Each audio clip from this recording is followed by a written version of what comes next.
Thank you.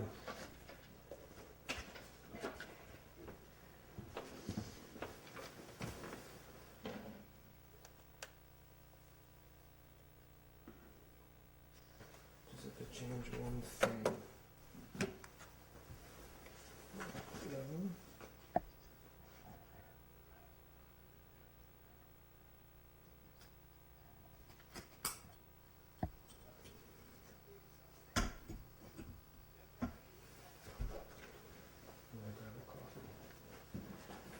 No.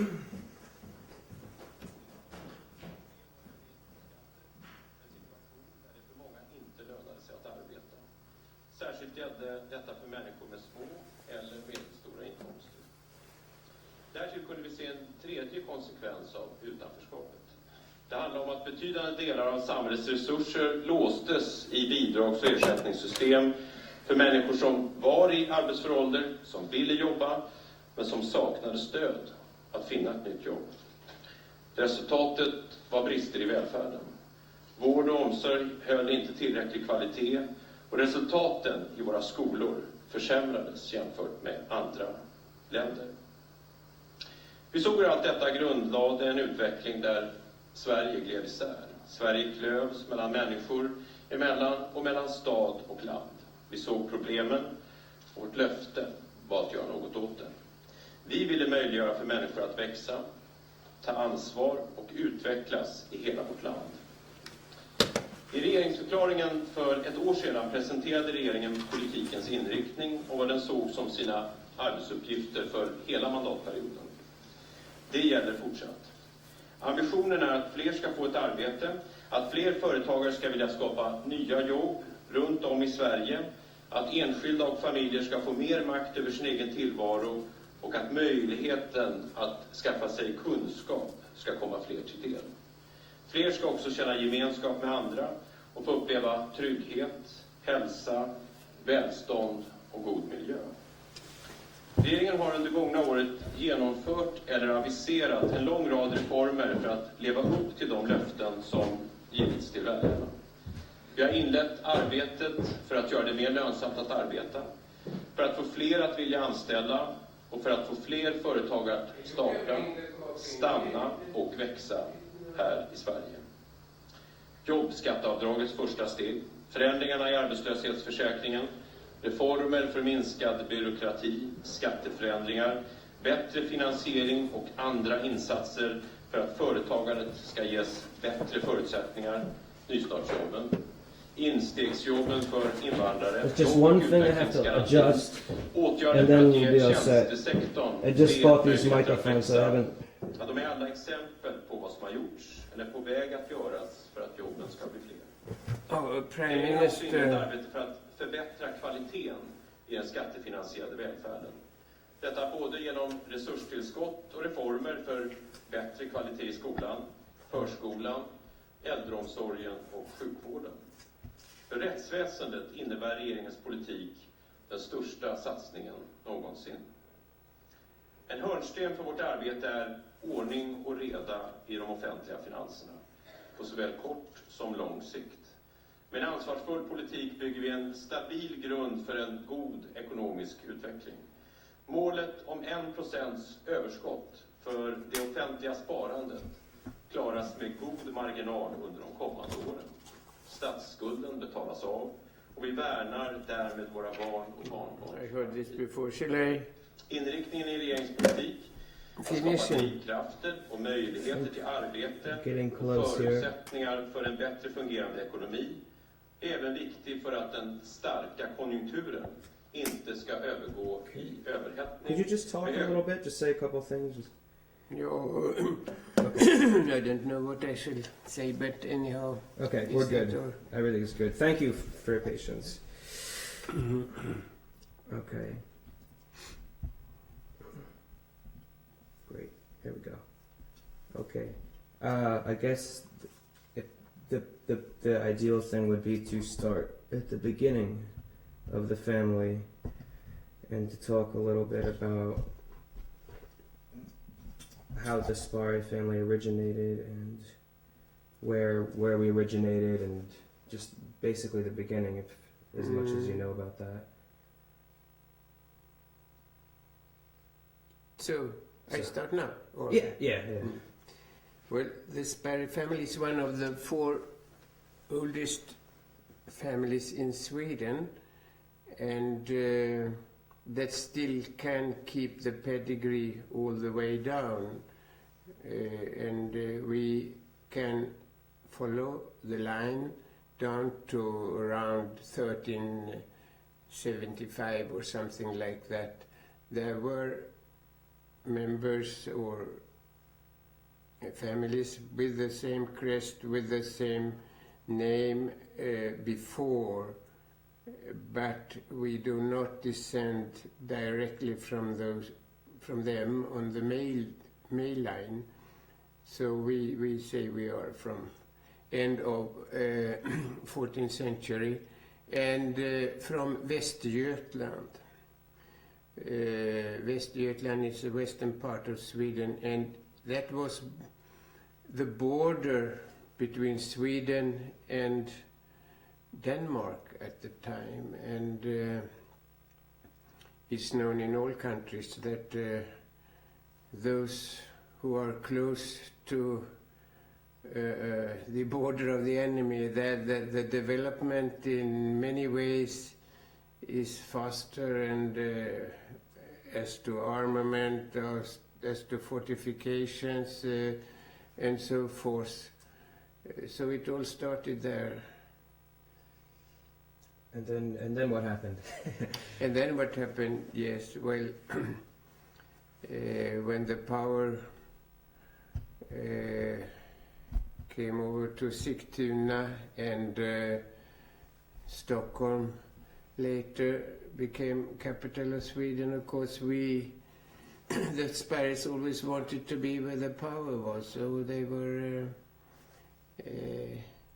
but the first really well-known Sparre was Lars Siggesson, and he was together with the King Gustav Vasa captured by the Danes and brought to prison in Denmark, and he fled together with Gustav Vasa. And when Gustav Vasa became king of Sweden, Lars Siggesson Sparre was in a way his right hand, and because there were parts of Sweden who didn't accept him as king, for example in Småland, the southern part, where there was insurrection with Nils Dacke, and then Lars Sparre was what we say in Swedish riksmarsk, so he was the head of the army, and he could beat all the enemies of the king. And what year was that? Well, this the Gustav Vasa became head of state in Sweden in 1521, but he was made king in 1523. So that's when shall I say, the more glorious times of the family start. And Lars Siggesson, he was also, but I can't tell you right now, I have to look into my papers, pretty close relative to the Vasas. And even more his son Erik, the big Erik, called the first, not the first lawyer, but the first big lawman in Sweden, who wrote this thesis, De lege, rege et grege, for law, king, and people, which was something exceptional at that time, because he wanted the law first and the king afterwards. The king should abide to the law. So this was in opposite to Machiavelli, who before said that the prince should have all the power. And of course, this was not a very popular idea, because the Vasas, they wanted all the power. And Erik Sparre's theses were never really accepted in Sweden. But still, and that I think is very interesting, where he married Ebba Brahe, and the father of Ebba Brahe was a cousin to Gustav Vasa, so it's the same. A few families that governed Sweden at the time. And Erik, who was then beheaded in the year 1600, what we call the bloodbath of Linköping, together with some of his closest friends, Bjelke and Baner. However, if his ideas how the country should be reigned were rejected in Sweden, they were studied on other parts in Europe. In Germany, there were several. Germany consisted of a lot of, what shall I say, dukedoms or the princes who had Duchies. Yes, and they studied this and made their institutions according to ideas of Erik Sparre, and later on Axel Oxenstierna, who was the most powerful man, and he almost, you can say, he reigned Sweden as the Queen Christina was very young when she came to power, when her father died in 1632 in Lützen in Germany.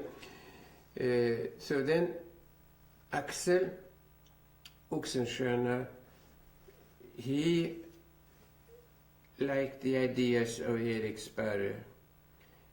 And as you know, Axel Oxenstierna helped Cromwell to write the constitution in England.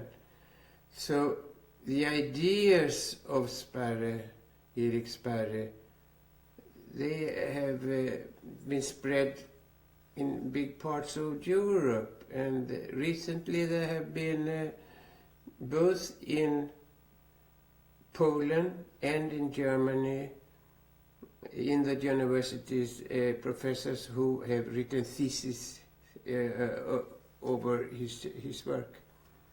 So it's interesting that even today, 500 years later, his ideas are valuable. Oh, that's very interesting. What year did he die around? 1600. 1600. 20th of March, and that was, what you say in English, the Friday in the Easter week, Good Friday. Good Friday, yes, it was on the Good Friday, but we had another calendar at that time. I think we have now the Gregorian, and before it was the Justinianus calendar or something like that. So it was very cold, and it was a very early Easter. Nowadays the Easter comes later. So it was a cold day when they had this bloodbath in Linköping, and where the sons, several of the children of Erik were present in Linköping when their father lost his head, and some of them he had with Ebba Brahe 13 children. I think one Povel died rather young, but most of them did very well. And Johan Sparre was the first Land Marshal of Sweden when in the new House of Nobility, and he was succeeded a couple of years later by next son Lars. Lars, he has been in recent days, they've written a lot about Lars because the King Gustav Adolf II, he was in love with an Ebba Brahe the Younger and wanted to marry. He was very much in love with her, but he was not allowed to they wanted a princess for him. But anyhow, it was this Lars Sparre who went with all the letters and correspondence between Ebba Brahe and Prince Gustav Adolf. Later on, Gustav Adolf. Yeah. And then what period of time did the Sparres arrive to France, and how did the Sparres wind up in France? What is the story with? Yes, I can just take a short. Actually, I'm sorry to interrupt you. Could you just move your right part of the coat? No, you're fine how you're sitting. Sure. It just touches the microphone sometimes. Sure. Just like, yeah, if you could just open it up, or yeah. Sure. Perfect. Thank you. Okay. Yeah. Yes. Maybe before that, I should say some words about Erik Sparre. He also became a Scottish baron in 1583 by the Scottish King James VI, son of Maria Stuart. At that time, James VI was very young. His mother, who spent over 20 years in the Tower as prisoner of Elizabeth I of England, she sat there and waited for her son to come and rescue her, but he didn't. He liked very much to be a king in Scotland.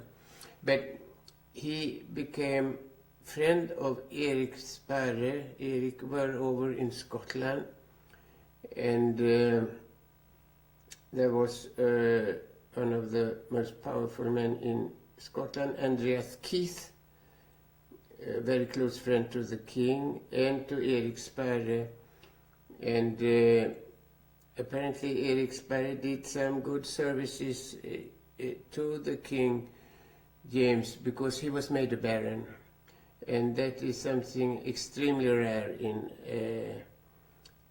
the history of Scotland. They have never before or later made a foreigner a Scottish baron.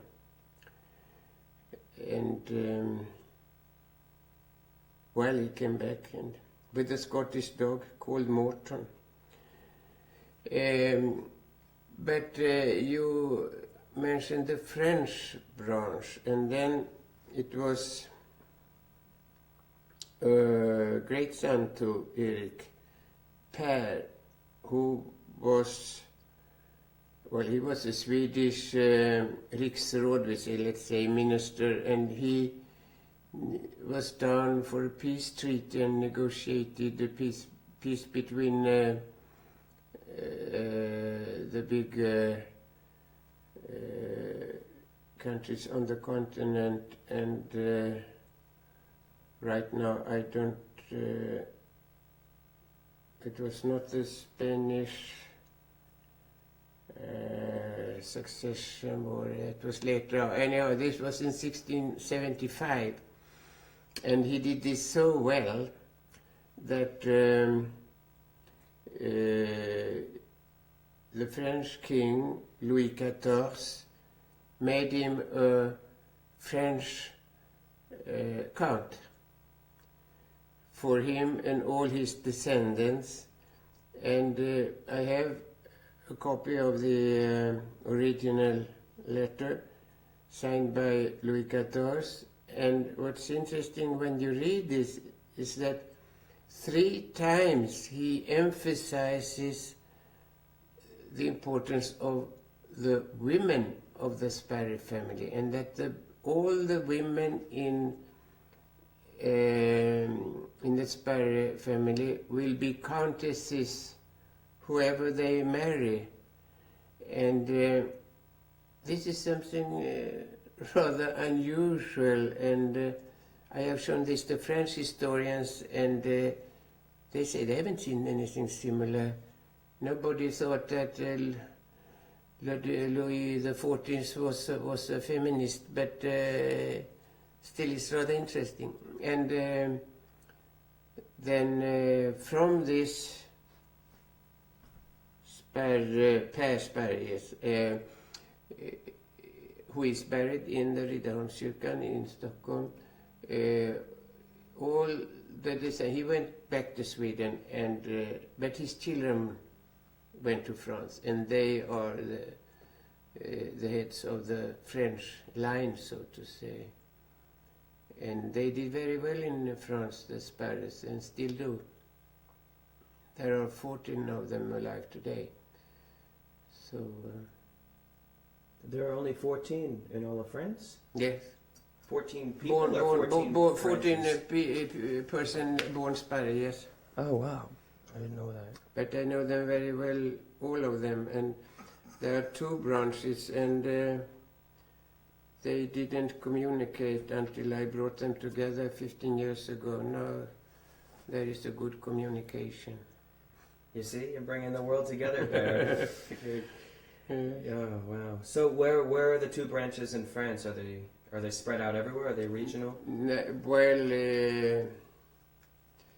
yes. The head of the family down there, Eric, and his wife Pascal, they have triplets, 3 girls who are now 21, 22 years old, and young Stanislas, who is 16 or 17.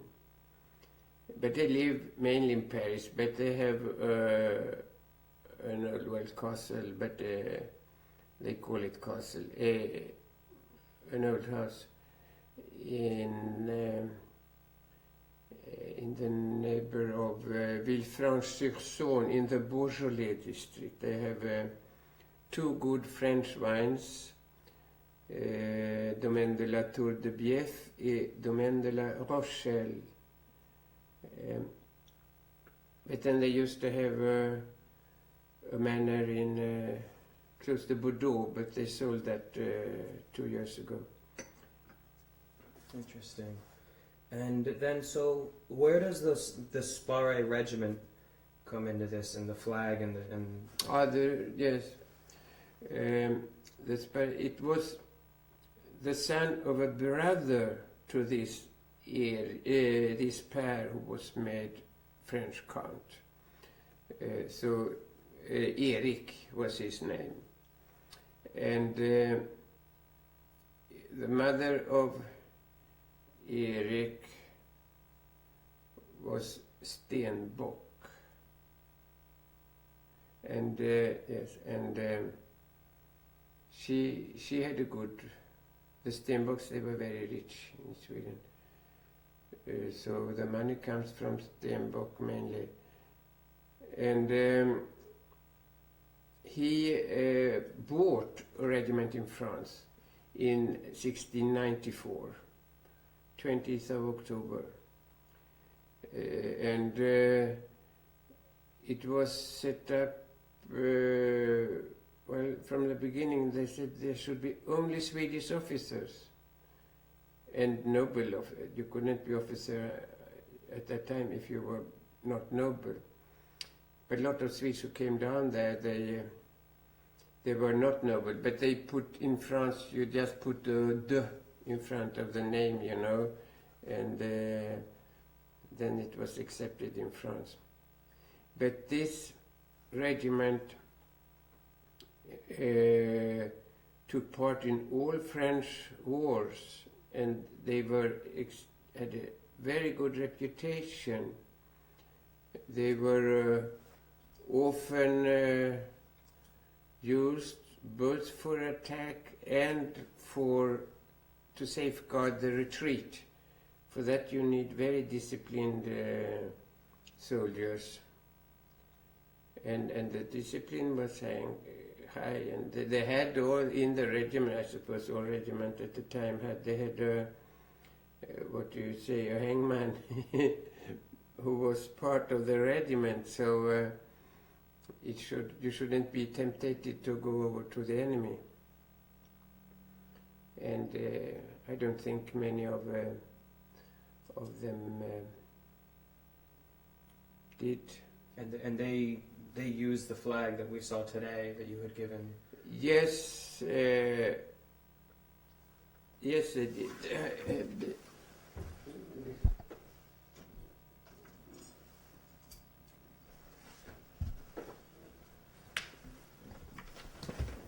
This is how they look.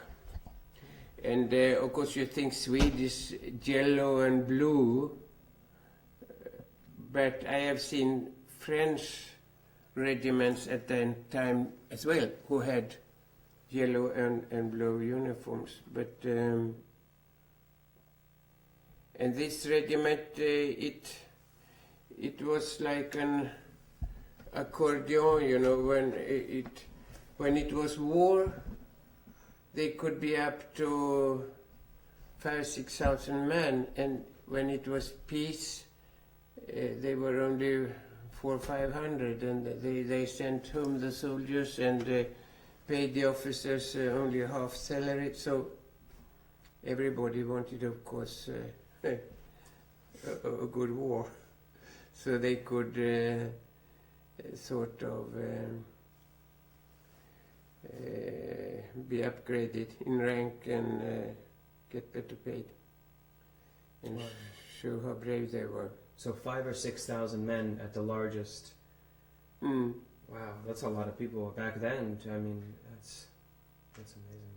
And then at that time, the regiment moved quite a lot because they lived on what the farmers could give them. But they stayed, you know, and they couldn't stay too long at the same place. So that's one reason by them. And also, they didn't want them to stay too long at one place, because then the officers started to be in love with the beautiful girls in the region, you see, and that could also create difficulties. Yeah, that doesn't change much of time. No. And so what? Just to get me back oriented, that around what decade would that have been, or what century, what years? Well, you see, this regiment was mainly, with two short exceptions, it was owned by the family Sparre. They were, as they say in France, colonel commandant and colonel propriétaire. So you could have one colonel who was the owner of the regiment and one colonel who was the head in fight or in war. But the Sparres were mainly both. And but then we had the regiment which in 1742 got the right to be called Royal Svedwa, and this was due to extreme bravery, so it was a special honor to be called Royal Svedwa. And the Royal Svedwa lived up till 1792, and you know, this was 3 years after the French Revolution, and the King Louis XVI and Marie Antoinette, when they were killed, I mean, you couldn't have a royal regiment in France. So they were included or in the 89th regiment of infantry. They were like absorbed. Now, as you remember, what was his name now? The inventor of the American, no, not this.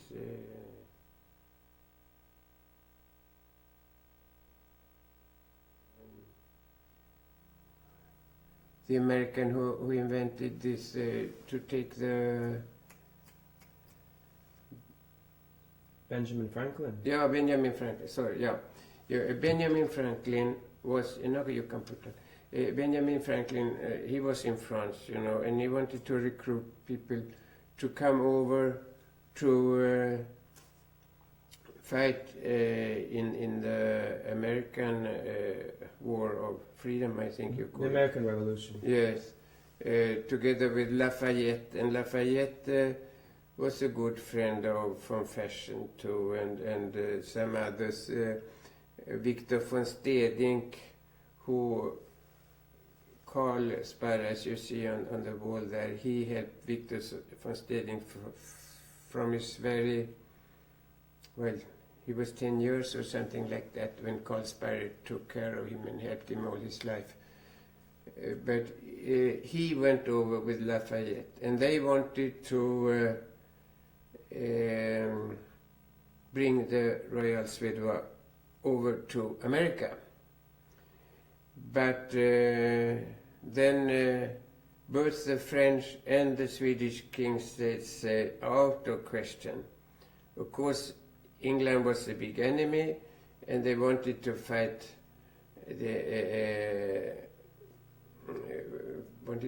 England, but a royal regiment could not support Republicans in America. Look at this flag. How could we bring this one over to America and fight the royalists in America? So Lafayette and von Fersen, they went over, but not with a regiment.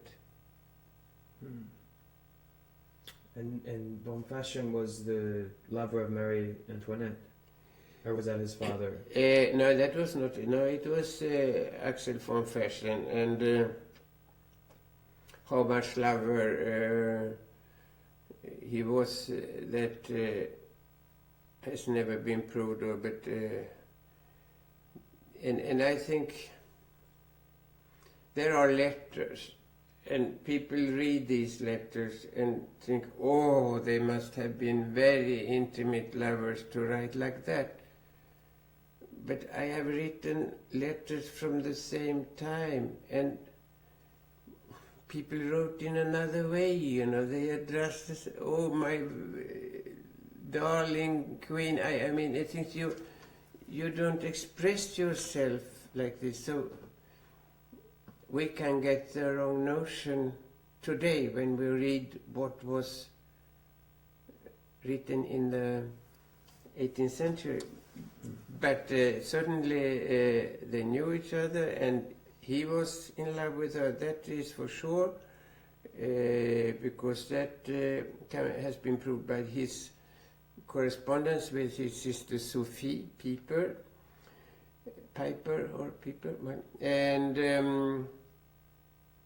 it has also been suggested, and a lot of people think that he was the father of her second son, because in his diary the king wrote "Ça se passa comme à la naissance de mon fils," and then everybody thinks my son, then this couldn't have been his son.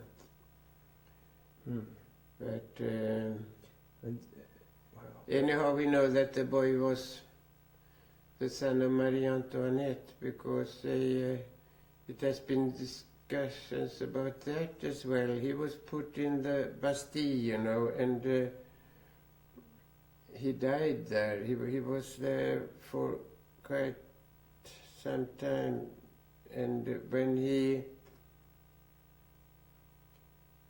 was died. They were buried him in France, in Église, where I have been, and I don't recollect the name quite now.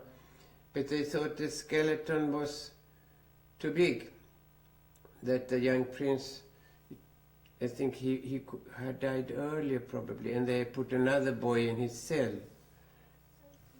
But then, only 2 years ago, they had made a DNA check, because they've got still some hair from Marie Antoinette. So they could see the boy, she was the mother, that's for sure, but if von Fersen was the son. And so how did Sparre wind up on the Arc de Triomphe? That is well, the Sparres, they were officers and they were generals, several of them, and when that was the job they could do, and they joined the French army. No Sparre was beheaded during the revolution, and after they joined the army, several of them, and one, Louis Ernest, called Louis Sparre, he made a brilliant career, and he was one of Napoleon's generals, and fought with him a bit all over the world. And Louis Sparre, he died in 1844, same year as his very good friend Jean-Baptiste Bernadotte, who became a king of Sweden later. They fought together, and the Sparre, Louis Sparre, he came to Sweden with his 2 sons, and had thought of coming back with the family to Sweden again. But he didn't. He went back to France, and I'm not sure, but probably it was his wife who didn't like the Swedish weather. As the wife of Jean-Baptiste Bernadotte, Désirée Clary, didn't like the weather in Sweden, so they stayed in France. And but he made later a nice career. He was made Père de France, and he was, although he was Scottish Baron, French Count, but they took away all the titles as a revolution, and he was made Baron de l'Empire. So during Napoleon he was made Baron again, but then he was Maréchal de France, which well, it's difficult to say what it was. Of course, a very high rank, but it depends on different times in France. It was higher than other. Sometimes they were more, and if there are only 2, of course, it's better than if you are 10. But he got the highest distinction you can get in France, Grand Croix de la Légion d'honneur, in April 1844. And in the beginning of June, he was receiving the German prince at the Champ de Mars, and he had his troop. He was on his horse with all his decoration and his new Grand Croix de la Légion d'honneur, and he gets what in the French call apoplexy, some brain stroke, I think, and fell from the horse and died in front of the prince and all the soldiers, right on the spot where now we have La Tour Eiffel. So he had a brilliant death too. I think that's a way to pass away. And what was his name again? Louis. Oh, woo. Yeah. I hope I don't, well, a little theatrical, but... Mm. So what year was that around? Well, he died in 1844, but if you look at Arc de Triomphe, where his name, that was made earlier, and there you find the names of the generals under the battles where they fought. And so you can see his name is very close to Bernadotte, so they fought together at that particular battle. And if you look very close at Arc de Triomphe, you see that some names has a line below the name, and that means that they were killed in that particular fight. I didn't know that.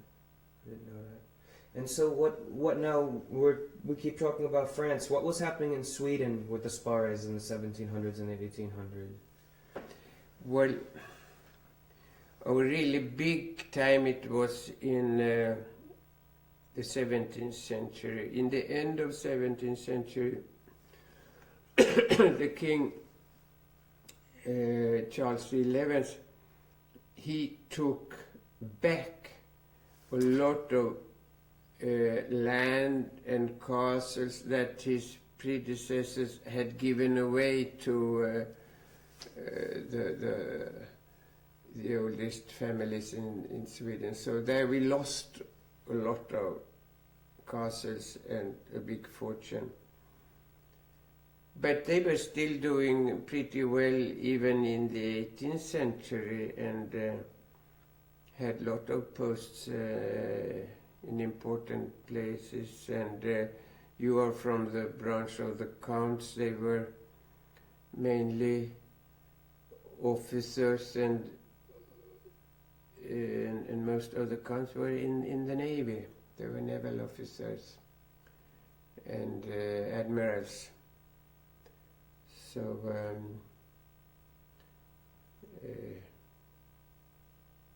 well, you know your branch better than I do, maybe. No, I don't. No, I doubt it. I don't. But all the way down to, I mean, we have Gustav Sparre, who got the Order of the Seraphim, the highest recognition a Swede can get. In 1905, he was Speaker for the Parliament. He was asked twice to become Prime Minister, but he said no, thank you. I still got his linen here, his serviettes and tablecloth, but they start to be a bit old. And then, I'm trying to think, in the 19th century, who was Per Ambjörn's father? Per Ambjörn's father, his name was PerSparre. He lived in Karlskrona at the time. He was a colonel, and but he created something in between, like this Royal Swedish Marine, something, not the Navy and not the Army, but they were in the coast and cooperated with, you know, Sweden has a like a coast guard. A lot of coast, some sort of a coast guard which he created. But he was also, he was an artist. He wrote books, poems. His wife, Carolina Pilgård, was also a very good artist, and made beautiful gouaches and oil,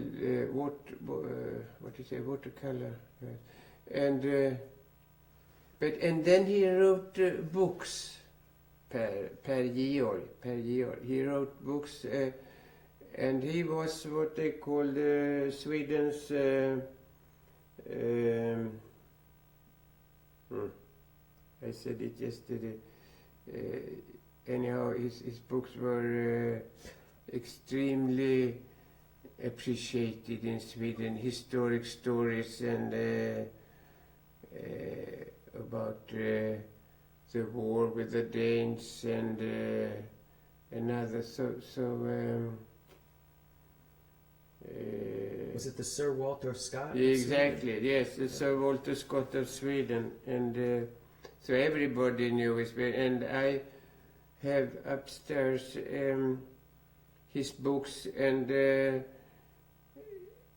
some given out in 1860 and others in 1925, 6th edition and things. So I mean, it was really appreciated.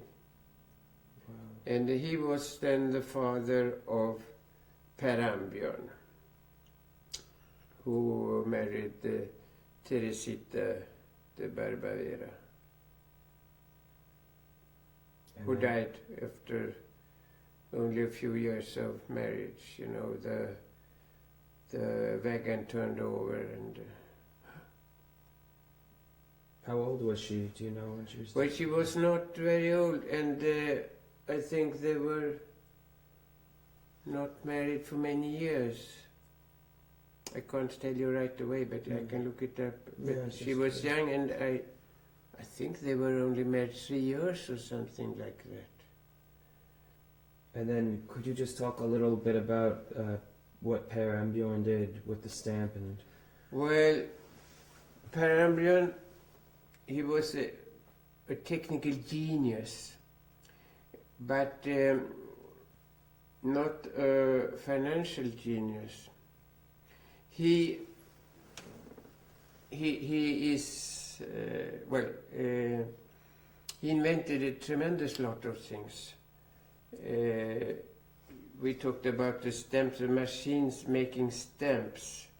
He could also make banknotes. He went up to Bank of England and say, I can make notes for you that can't be... Or he told you, your notes are so easy to falsify, so I can do that easily. I can do much better for you. And they locked him in a room, and he made, you say notes? Yeah. Notes, yes. That they couldn't see if they were real or true. And this, we have them here in Stockholm in a bank museum. This money he made. And his son Louis Sparre has said that he has seen his father cut a note in two with a sharp knife. So he I don't know, but that was what he said. And But why cut it in two? no, so split it, not cut that, but split it this way. Oh wait, the thin, Yeah, like this? Yeah, exactly. So he could with a knife, split it that way. But that was Louis told that. But then he invented together with another Swede who was in England, they were making submarines, airplanes, lot of machines for industry. He made a bicycle, fabricated bicycles in Karlskrona, all brilliant projects, but he never managed to make an economic success of it. And during the war, 70-71, between France and Germany, and when the Germans they were even shooting at Paris with Big Bertha, which, by the way, it was another Sparre, one of the French Sparre, Magnus, who was professor in ballistic, and he managed to calculate from where Big Bertha was shooting. So after that he's called Le Grand Magnus, the Big Magnus.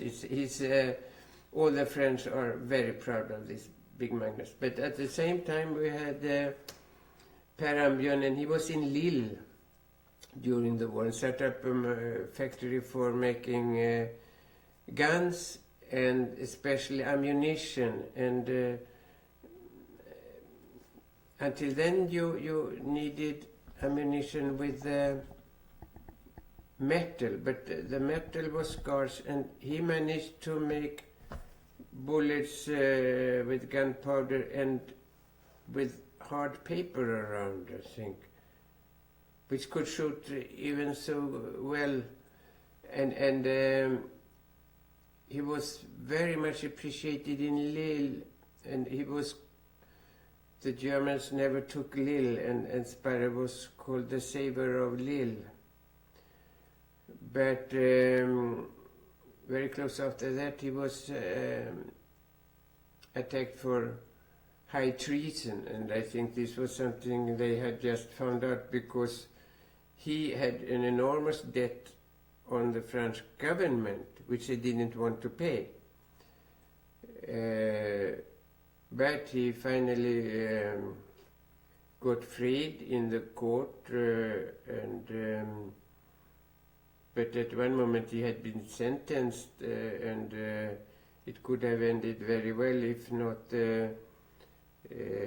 Gambetta, who was that head of state in France, had sent a telegram and saved him, and he even got the French honorary Legion, la Légion d'honneur, as well. So, but after that he tried to invent almost everything, but never cars. In the end of 19th century, the car, but PerSparre said, "Oh no, the cars have no future. I mean, anybody, you have just to look at the roads with big holes and stones and whatever. I mean, so he never was never interested in cars, and amazingly, his life was ended when he was hit by a car in Paris at Rue de Rivoli. And he didn't die immediately, but short after, and he was then 93 years old. His son Louis died 101-year-old. PerSparre, anyhow, but I think and then when he was 90, he was still inventing a machine for not for cutting wood, but for taking away what do you say, bark? No, on the trees, Bark, yeah. Yeah, he was inventing that at 93 years of age, and he is buried on cemetery right south of Paris, and I've been there because family Sparre with our organization, we have restored his grave, which was in pretty bad shape. And then I was down there and put flowers on his grave a year ago when we celebrated 150 years of the first Swedish stamp. Which was his most famous contribution. Yeah, right now it's that. And a couple of years ago they were going to celebrate, that was in 2002, I think. PerSparre, he was the first Swede ever in a balloon. But at that time it was an Italian who traveled around. His name was Tardini. Tardini and he came with his balloon to Stockholm. He had been to Leningrad before, and he had gas in his balloon. Not Montgolfier had warm air, I think, but Tardini had gas in the balloon. Now, could you talk a little bit about the stamp and just the machine that he had built, or and the most valuable, the yellow stamp? Yeah. Well, he both invented the machine, and he also draw the stamps. I mean, he could do everything, but to do a lot of exactly equal stamps and with the little holes, between, and that was one of his big inventions. And he was, although he was rather young at the time, head of this manufacture of stamps in Sweden. And but then at one, the most expensive stamp now in the world probably is a 3-shilling Banco yellow, who right now is in Switzerland, and nobody knows exactly what it was, but a lot of million, or if we're talking dollars, I should say it's $4,000 maybe. 4,000. Yeah, I think the last time we saw someone pay for it, it was around 20 million Swedish crowns. So $4 million. Yeah, sorry, exactly. Wow. But as this Björn, what's his name now? We met at the museum today. He says that it was probably not Per who made that stamp, which was colored yellow by mistake. It was because he was out that day, and it was another one who was going to help him who made the mistake. PerSparre never made any mistakes. Wow. Technically. I'm gonna just change the tape, and then.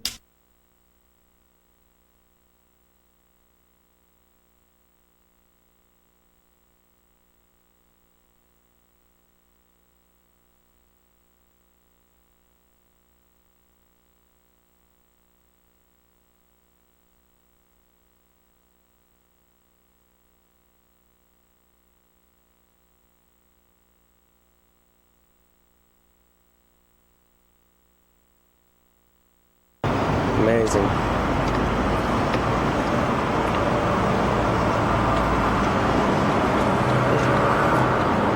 Sparre is from the 1300s. Yes. Well, there were Sparres well before that, but we are not in the right line.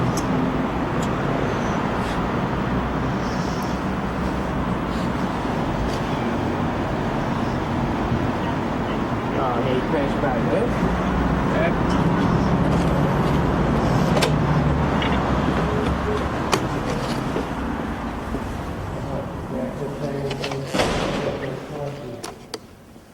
We have a small exhibition.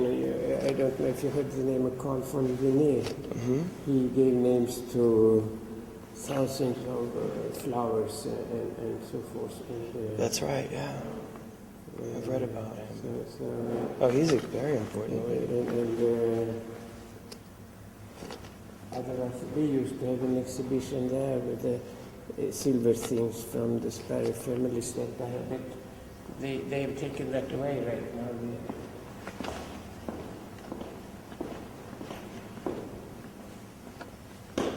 When they made this house, there were 8 counts in Sweden, and everybody thought he was the first one, really. So they built the stairs so they could walk up 4 and 4 here. And so all the 8 counts could go up at the same time. I think you could fit 2 Americans each, maybe, on here. We're so yes, fat. no, that you're getting rather fat.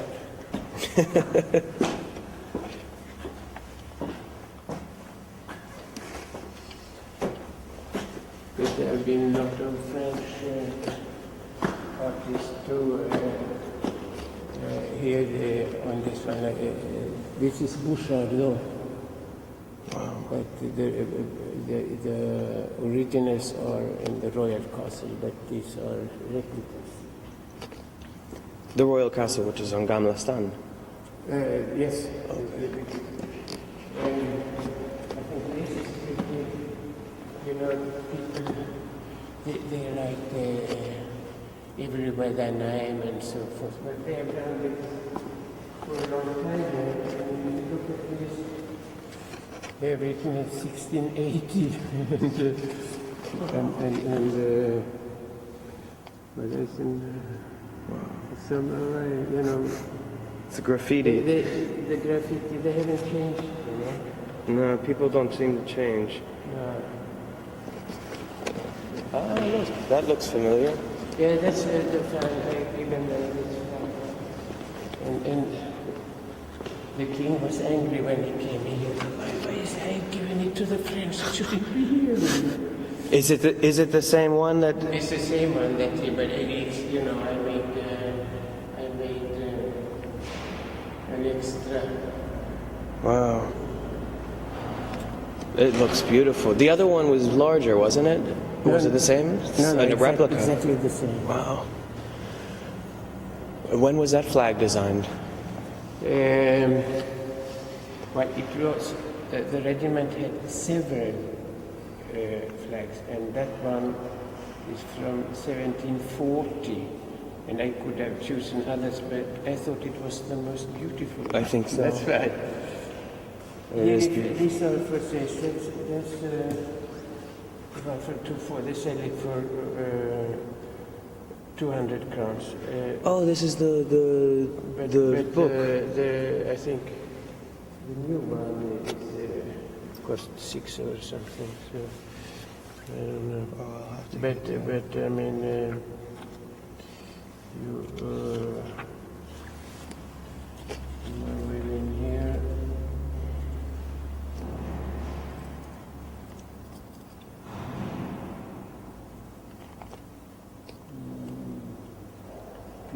Erik Mariana Elisabeth, born 14th of September 1979, and you have 81, 7th of October, but that's all information they have.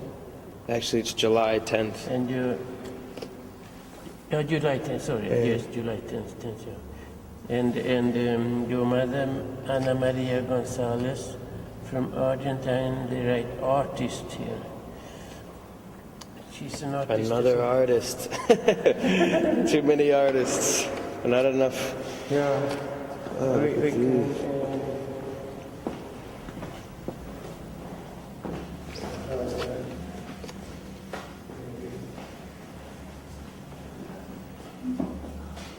if there is any.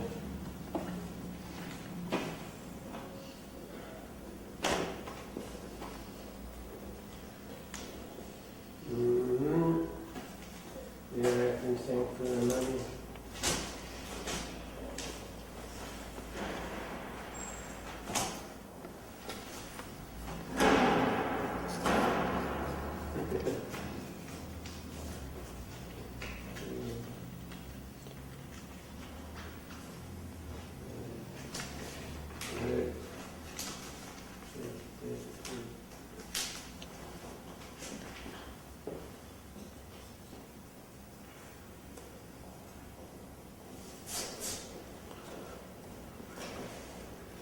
Here on the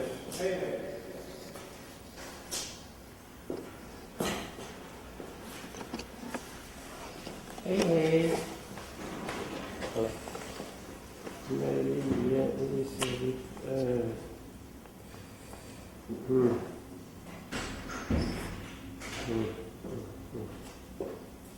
Hej. Jag har med mig unge greve Lo-Sparre från...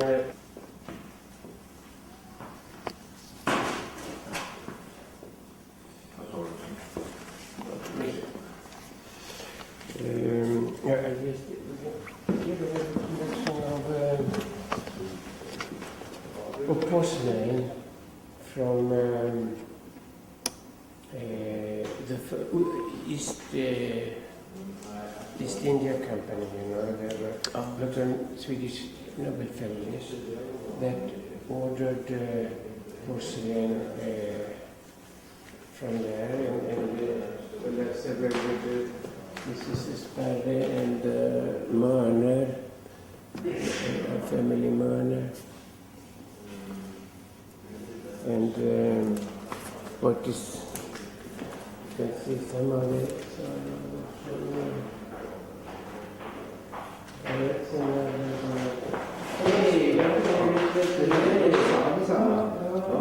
This is young Lou from America. No, he's not French. He's American. Sorry. It's okay. Yeah, so we are a bit all over. Yeah. It should be. Yeah. Yes. Is there something special? Not, the French ambassador who should help us with he's not coming. Oh, But, no. But Sarkozy, well, the official is at Sarkozy alone.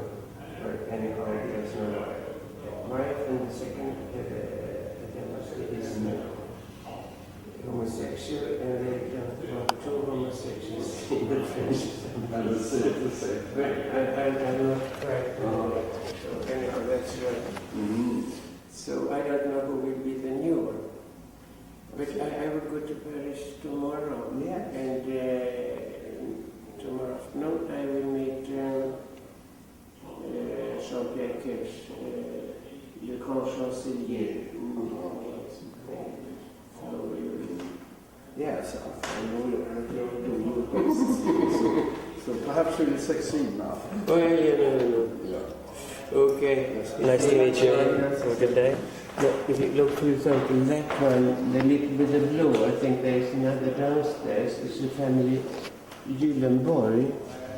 And they often, they used to make drawings of how they wanted the porcelain to be painted. And that time they got some humidity on the drawing. And the Chinese thought that was part of the coat of arms. So these spots from the humidity, they painted them. They must have been upset about that. Now it's a good story, but I suppose from the very beginning it was not that fun.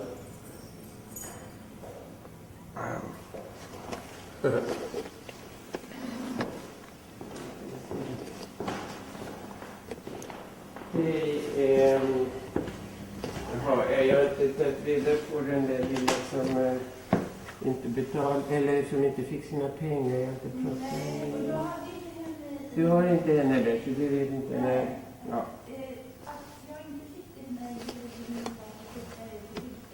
Ja.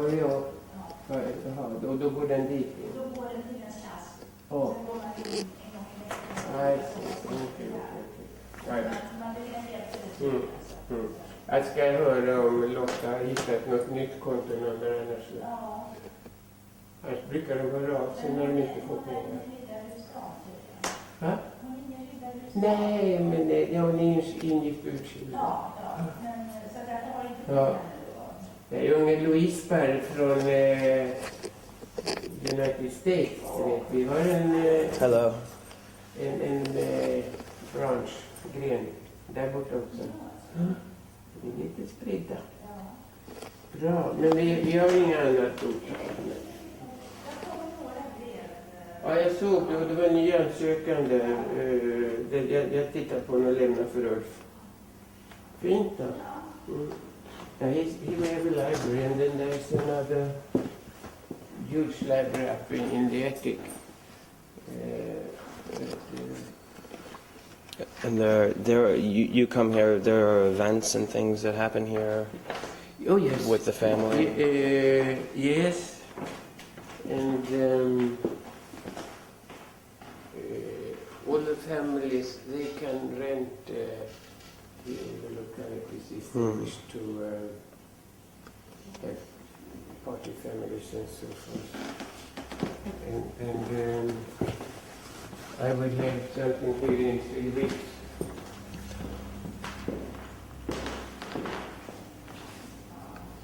He's our chairman in there. We should. Hey, större spelare.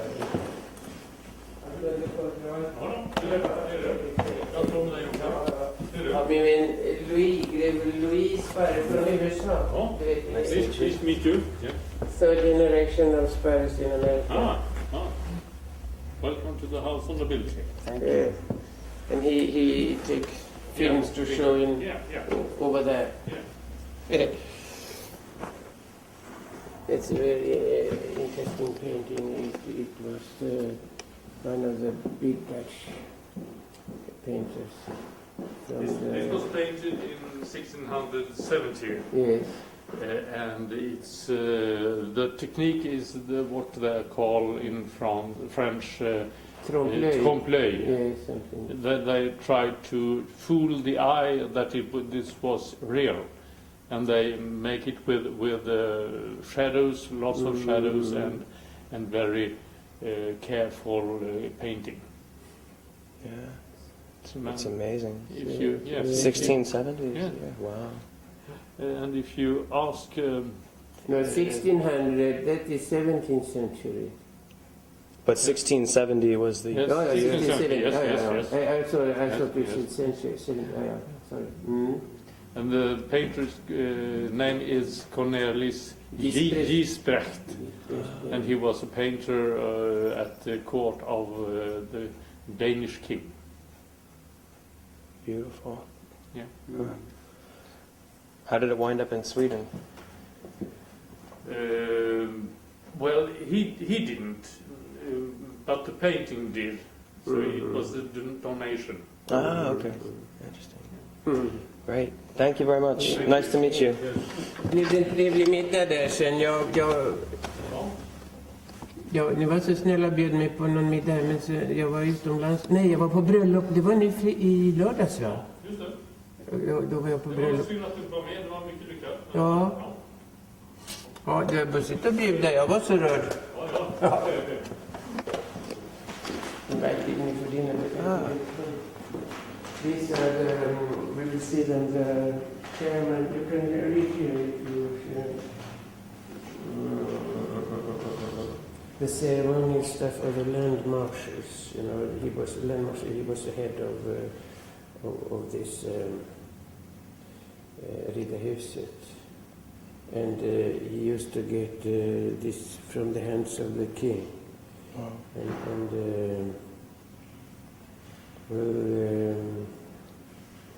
I think one is from 1626, and so all the Swedish kings from 1626.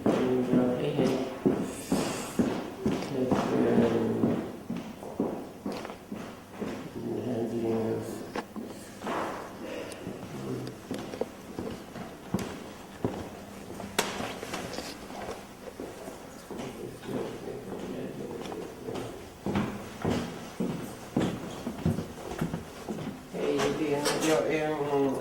Ville du ha den där det betalade? Jag hittar inte räkningen hemma, men jag har ju kontot så jag kan sätta in 2000 till dig. Då blir du glad. Ja, det är fint. Jag har inte glömt. Får jag där se.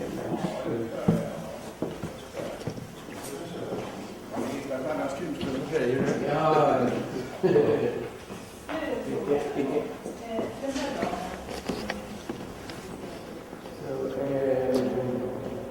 Per, is it possible to purchase? Do we have one of these for our coat of arms? Yes. Is it possible to purchase one here, do you think, or would it be more difficult? You have to order them, but they are selling, and I have. Well, there are various. You can get plates and cushions or Yeah, before we leave. It's my friend Anders. He has made a little. A little sparre. Yes. Now, how can you tell? Well, It's a sparre. Look at his shield. Ah, But you have to look from the other side. that's very cool. What are they made from? Pewter or some sort of? Plum Wow. or tin. I think the sparre is the most handsome out of the 8. I'm not gonna lie to you. And is it possible to buy these now, or does the yes. store have to be open? No. It's still is open. Okay, I definitely want to. But we can take it when we. Yeah, on the way out. Oh wow. And this is where there has been in all 2,300 families that have been nobled here, but there are only 600 still alive. Wow. And we have every third year the heads of the families join here to discuss our matters, and we were 250 in June here, heads of families. But originally there was over 2,000. You had said. Yes. So then there were no seats for all of them. But of course they were never all here. But, Right. And then we have our seats. So Louis, he sits there, and my seat is over there. Number 3, where I've been for 45 years. Wow. And how often does everyone meet? Every third year. But then you can see you have these various the counts here at this side, and here, for example, is yours, number 66, and you see the boat here. The first was this Admiral Claus, I think his name was. Do you know what the other crests symbolize, like the reindeer, for example? We have these reindeers with us for a long time, and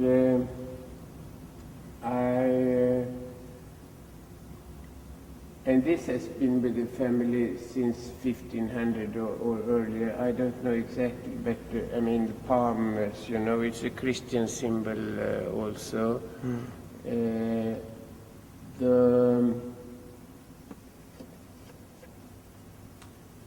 It's a little bit the family, not the dog. I don't know if it has something to do that he was close related to those families. But the first one who was made a baron, he was also the king's head of all the hunting in Sweden, and maybe that's why he wanted this, because that goes in most of them. That was another branch of the family. Erik, the one with the regiment, when he was made the count, he made this one. And his brother Axel was also made a count, and he was in Turkey together with Carl the Twelfth, Charles the Twelfth, when they lost the Battle of Bender in 1709, and then Battle of Poltava in 1709, and then they went to Bender, and he stayed there for 5-6 years, I think.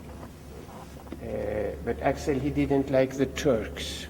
You can see he's the town of Bender. He's a Turk that is trying to escape. he's two beheaded Turks, and that's Caliph or whatever. And then he has, and this is very unique, he has two camels here. You know, they used to have lions or animals like that if you look at these others, but there's only one with camels, and that's this. Wow. Very interesting. And you saw this, well, I could talk about all of them, but, and that's where I got mine. Wow. At the top? And the oldest sparrow is over there. Ah, the one on the top row with the crest. Second from The end. Yeah, okay. from the right. What about the one over there that's second from the left? It looks like a similar crest. Yes, it's a family Torstensson. They are also very old family and not as old as, they have a lower number, but they're still not as old as we are. But I don't know really why they have that. But there is something else. It's not just.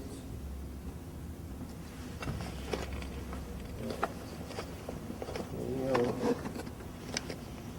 but otherwise they have Ribbingtot, Nattodag, Hoven, and the boat is the family Bonde. And one, the old Swedish king Gustav V, he had an edecamp. Few aide de camp, I think it's the same in English. Count Bonde. And the king asked the Count Bonde, why do you in the Bonde family have a boat in your coat of arms? And then the Count Bonde answered the king that it's because the first Bonde, he had a boat of his own in French they say le déluge, you know, the whole world was flooded. Yeah. Just to show how old they are, you know. And of course, the Bernadotte, you know, he was not very amused, enthusiastic to hear that. And so which one of yours is the one with our family crest? That's the second one down. This one up there. Okay. That's the one you see on this horse thing.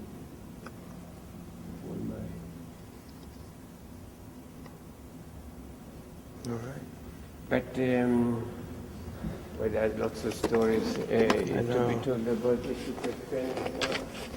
This is an old, but it used to belong to the Queen Christina, and we think it has been, but we are not sure, but we think it has been made in Germany, probably in Augsburg, early 17th century, if I am right.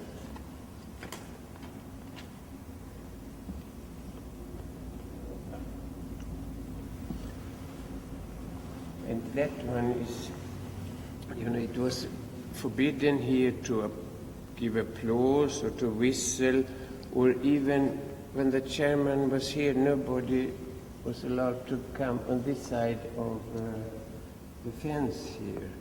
And then they had to pay fines. And they were paid in this one. And that was distributed every year at Christmas to the poor in the old town. Wow.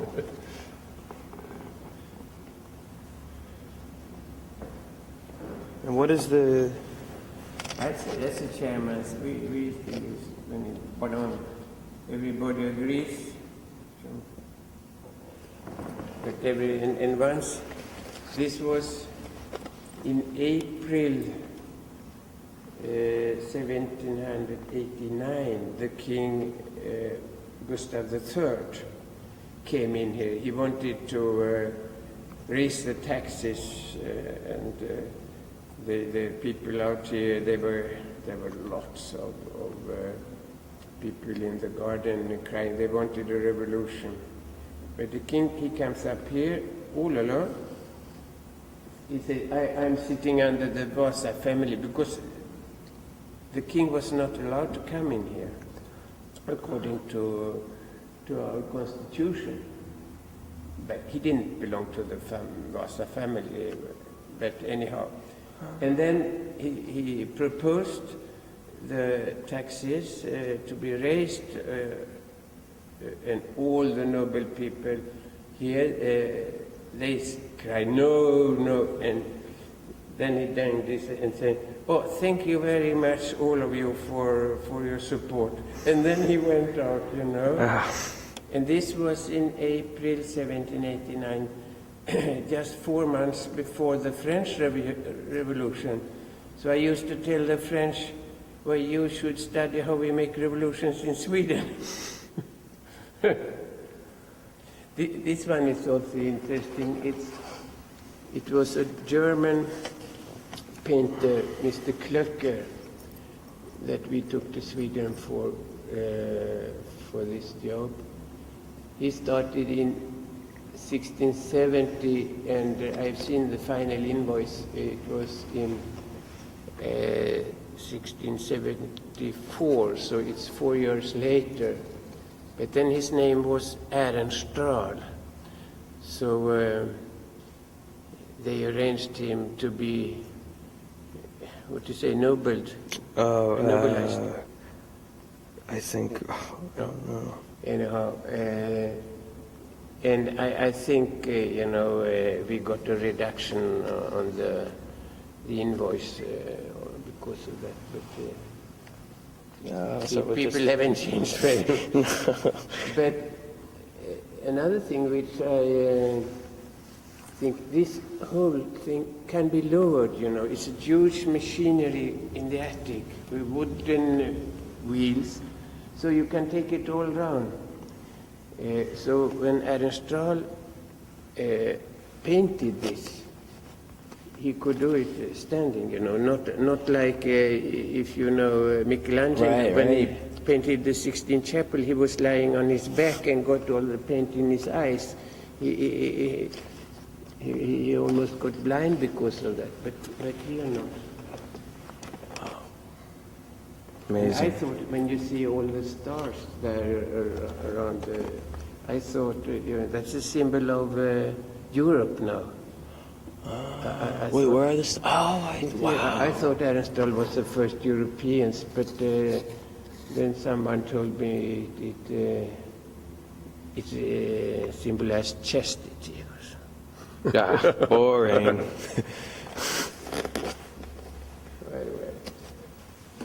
Yeah, that's what an amazing room this is. Just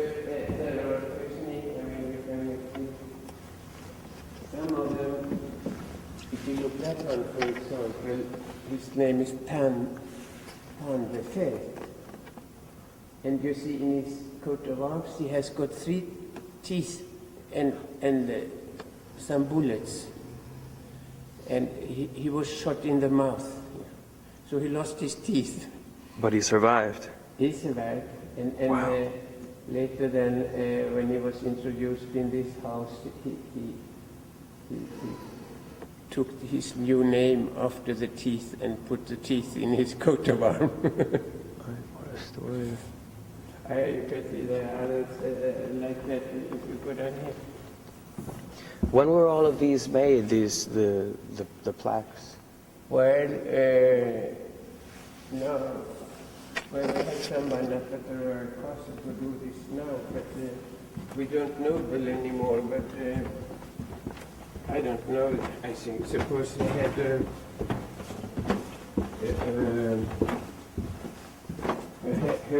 heraldic department or something. But this is some other. This one is called Ögnelod. Ögne, that is eye, and lod, that is bullet.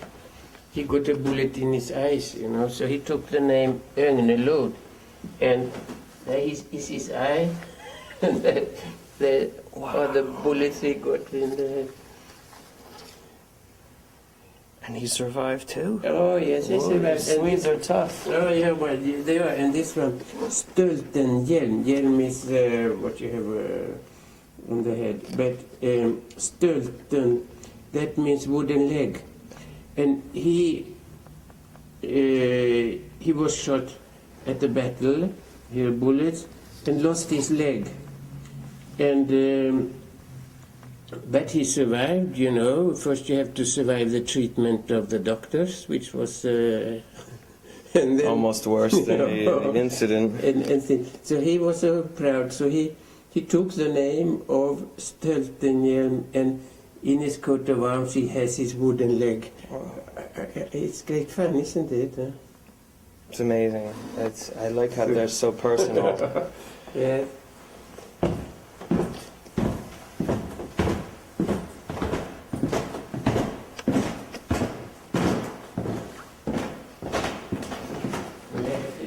That's Axel who is on the statue.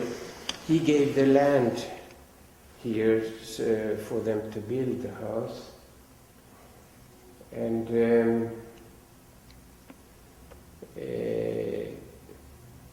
first he gave them a land up where the opera is right now, you know, it's 500 meters from here. And then everybody said, oh no, but we can't be out in the country, we have to be in the city. No, that was too far away. Oh, not anymore. What are more of that porcelain? Then you see there's another one in this Gyllenborg there with this quite funny. With the humidity. Yes. Oh.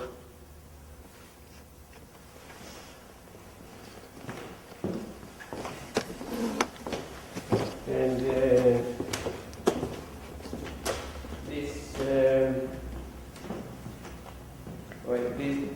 the room is old, but it was restored in 1912.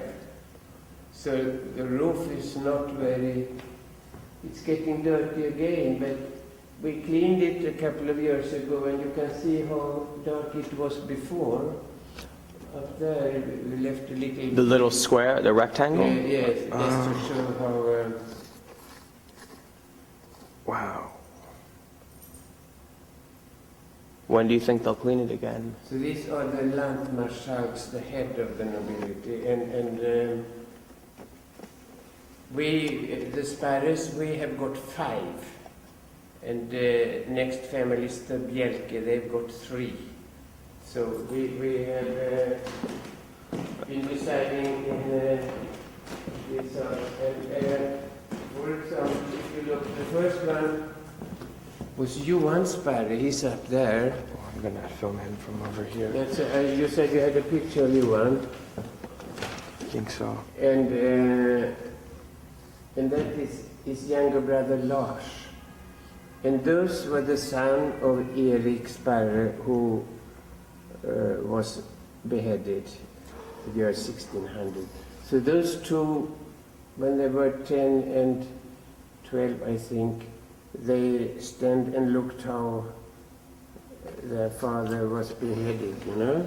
Oh, That was that doesn't sound like fun. But this Johan, he was head of this, but he was also more or less head of our government at the time, and together with Axel Oxenstierna, who is there, you know, Axel Oxenstierna on the statue, who gave the land to this.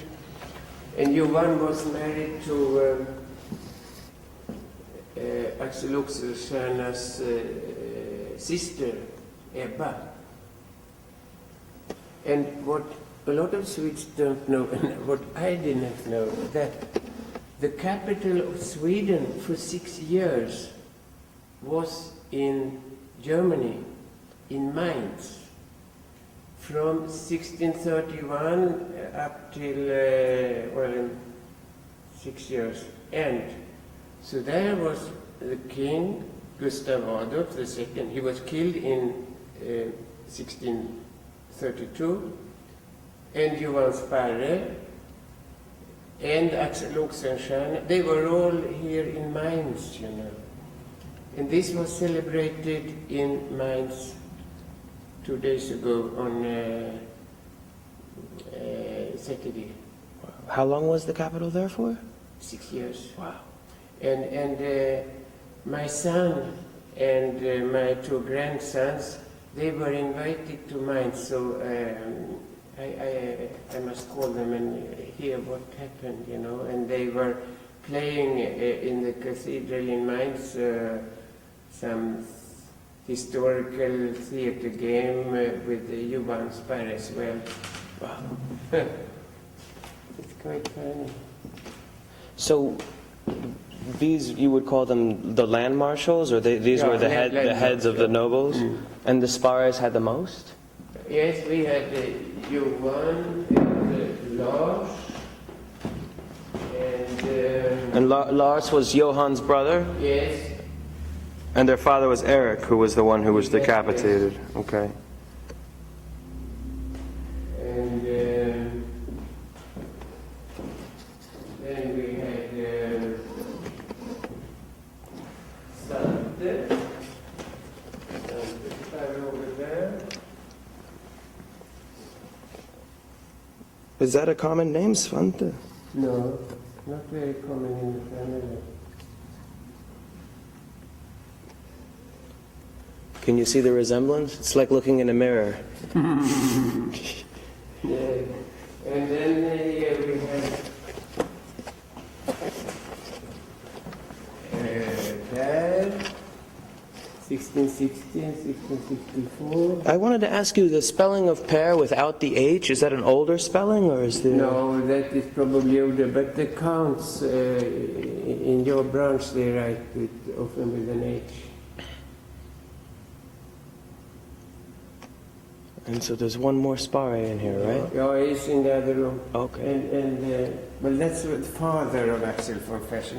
I showed you yesterday The letter. a letter from him.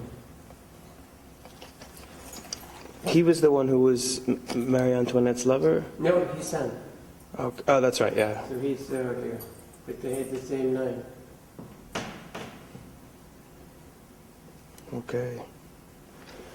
So he had sons, he had Axel, and then this one who was married to a Sparre, and as he had no children, I think this diamond that Marianne was talking about has come through his second son. Wait, can you hear me?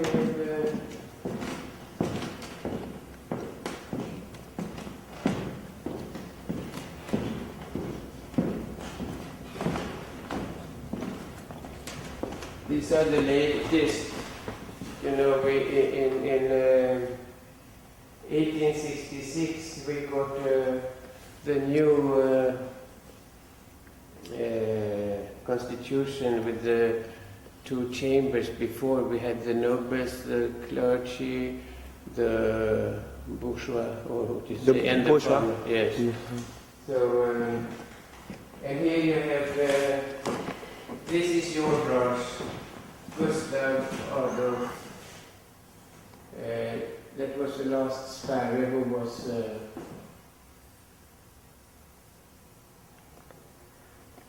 and he was what at that time was called Statsjustitieminister. So he was head of the government and also head of justice and member of the Swedish Academy. But it was a bright man. Hmm.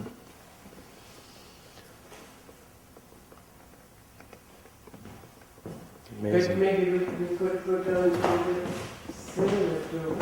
We have to go up and see. I can show you what I got about Louis.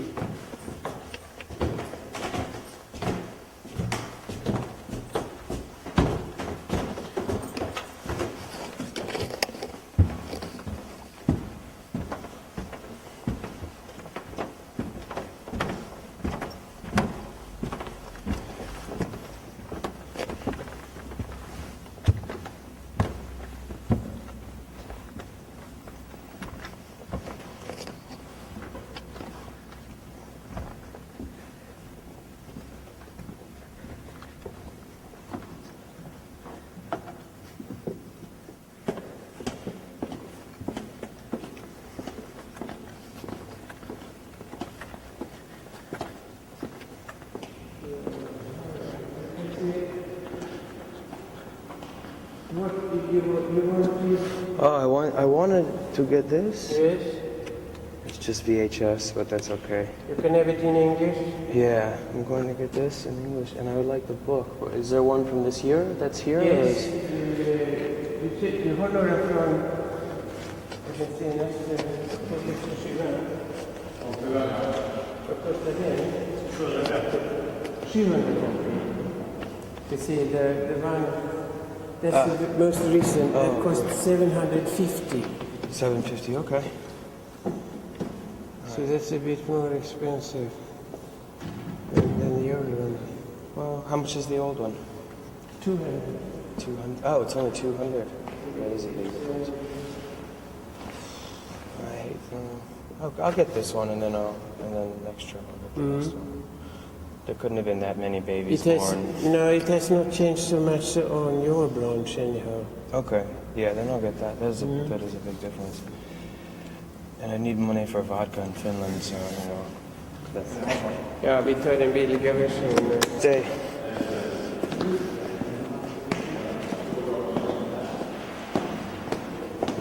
Who is this, Per?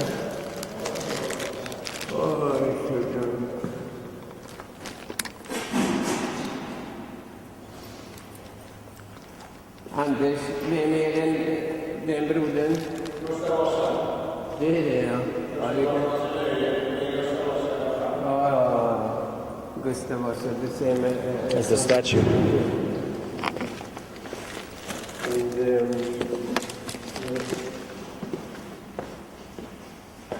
ja.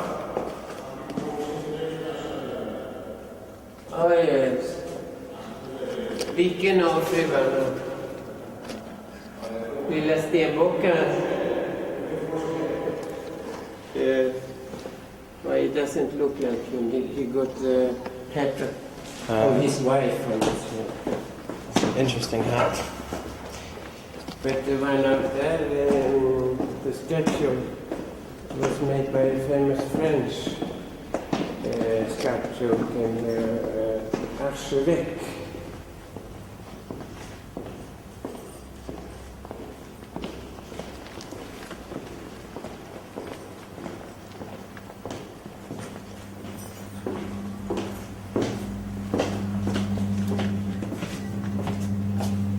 Hej, jag går bara ner i källaren här, men jag hoppar över dina äpplen, det går bra.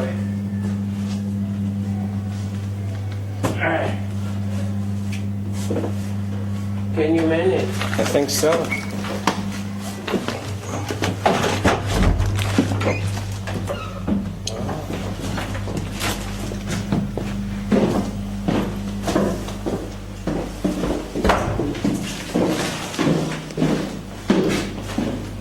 When did you say that this building was constructed? Between, well, I suppose you got it on the film there. Yeah. I should say.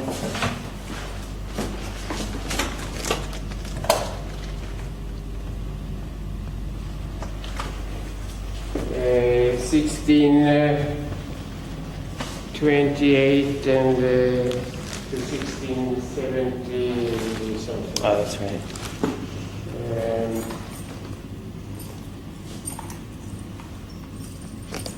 So here you can order if you want your coat of arms, but they now cost 500 crowns. I have at home, but not with. Here I have my treasures.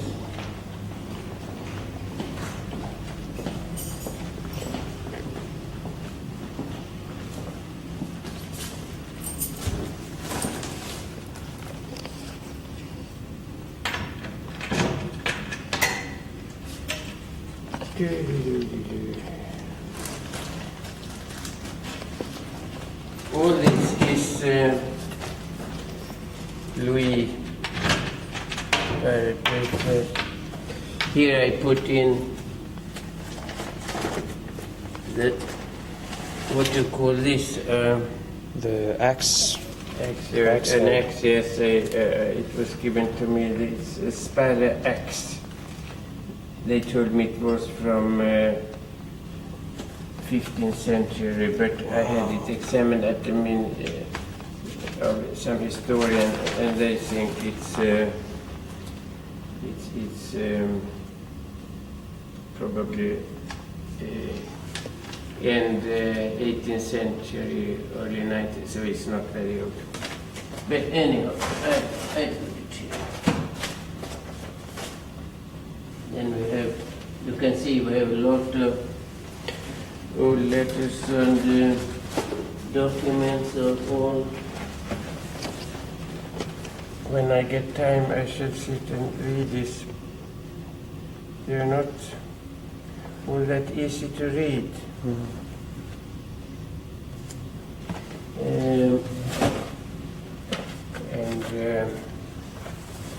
Here, for example, a lot of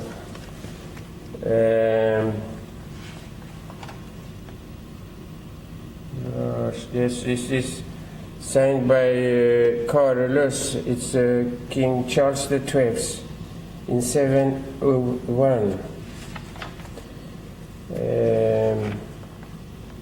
This is another Carolus, the king, and it's 1711 to Axel Sparre. And these should be restored, and they should really be in a museum, because they are.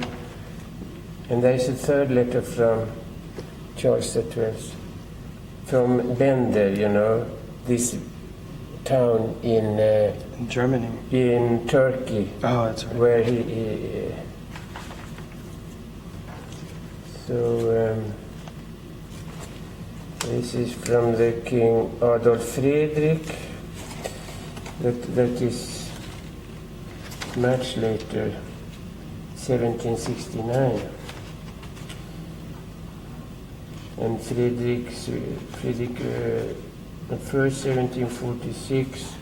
And these are letters from Sparres or From the kings to the Sparres, yes. amazing.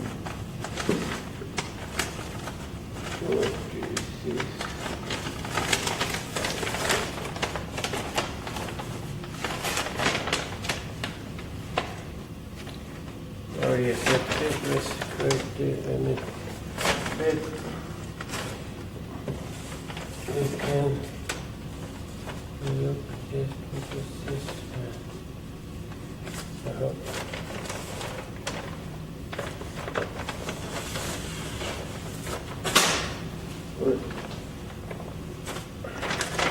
Do all the families have a closet or a space where they can keep things, or is it just because no, but we have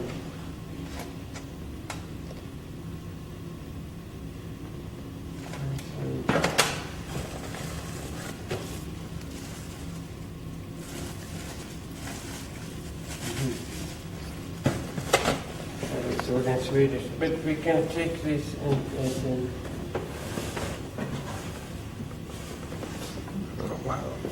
yes, show you. this might not be. No, we Let me know if the camera bothers you at any point too. I like to record everything just to have it. And yes, no, just let me know if I I'm. didn't know you.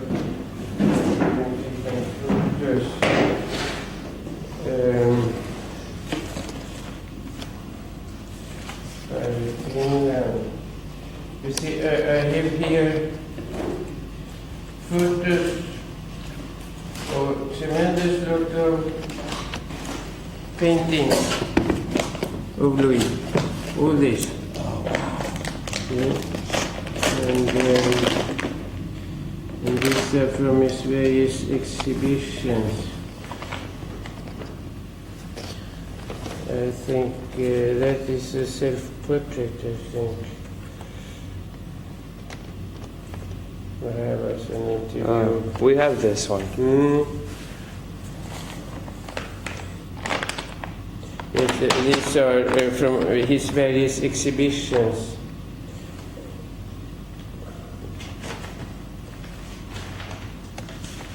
Those would be like the brochures or the pamphlets from that exhibition.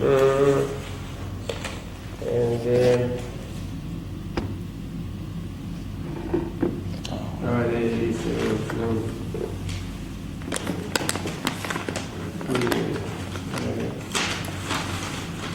No, I thought maybe, Oh, it's from the 80s. yeah, exactly. It's all from Finland. But they made furniture and things, and well, at one time we had 200 employees, you know. Iris was the biggest company in whole Borgå, but Man, look at just a few. yeah, but to be a good, well, if you want, you can get scissor and cut off if you wish. It's beautiful.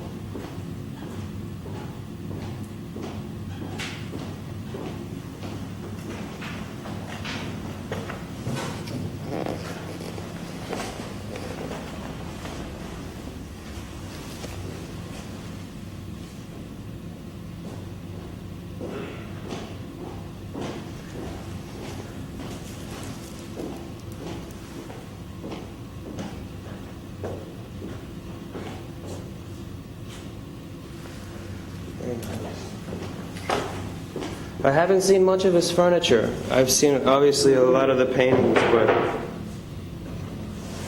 not too much of the furniture. It's quite nice. I don't know what this is with the cartotek and photos. Sparre from Finland, and these are sparre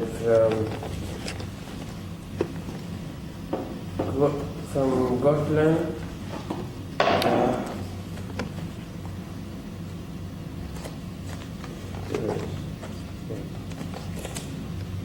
Well,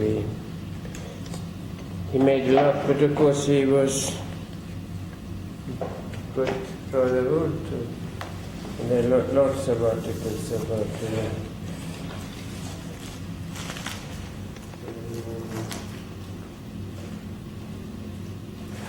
and I had some letters from Andersson. Andersson was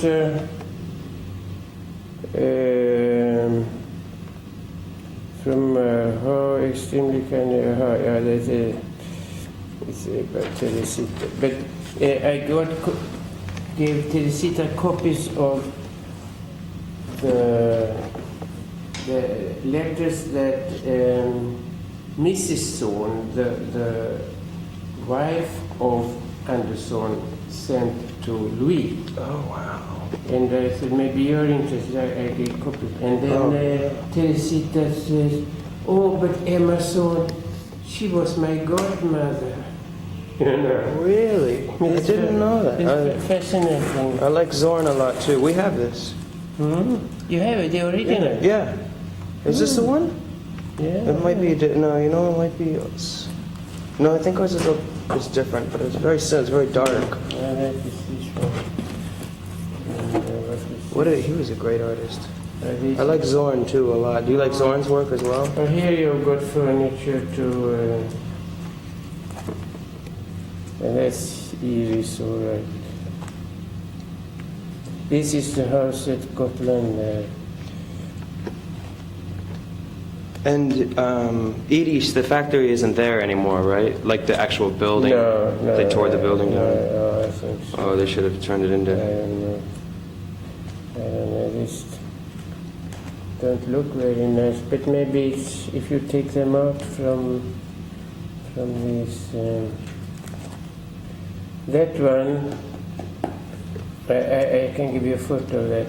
We have a reproduction of this. Yes, it's the original is in the house of this Finnish ambassador here. Oh, really? I would think it would be in Finland in a museum. No, it's in Stockholm. Who is this? It was the head of the Swedish Air Forces during the war, General Nordenskiöld. I knew very well his son, who was also a general, and well, the son died 2 years ago, but anyhow, I don't know who these are. Yes, that is Andersson, painted by Louis, and the dog of Andersson, and the original is in the Zorn Museum up in Dalarna. So, and Walton went up there to look at it.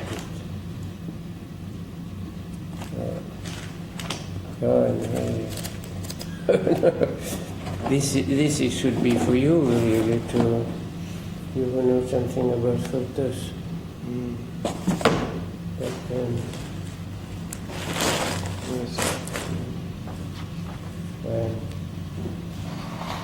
when you feel you have the strength, I mean, this just to sort this up, you know, It's a daunting task. This is it's like very modern at the time, you know. I mean, this is turn of the century, right? 1903, no, 18. I think it went bankrupt in 1908 or something like that.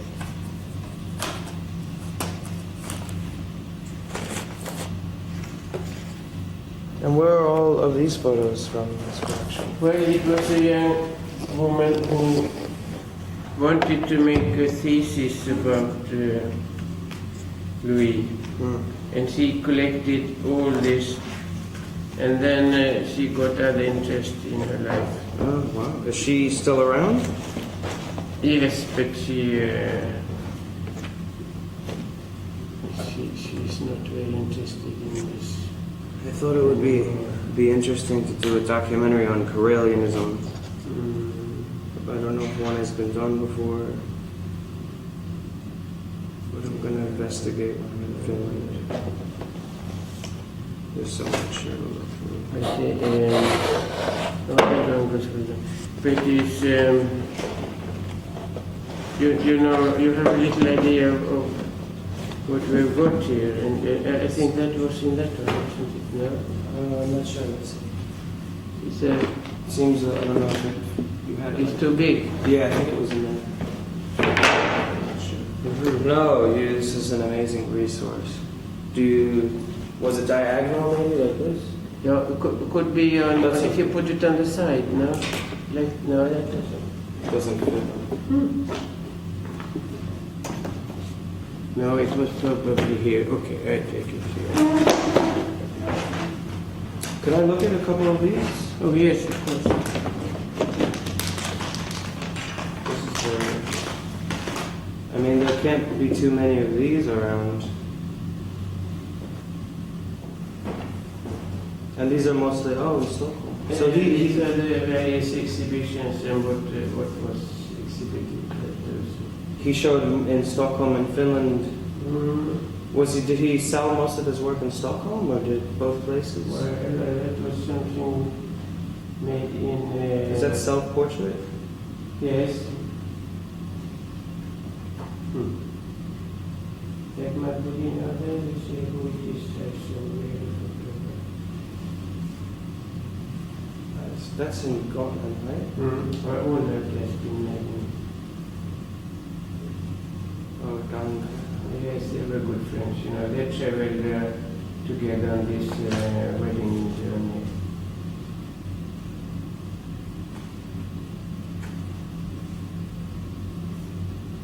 Did Gal and Kalela have children?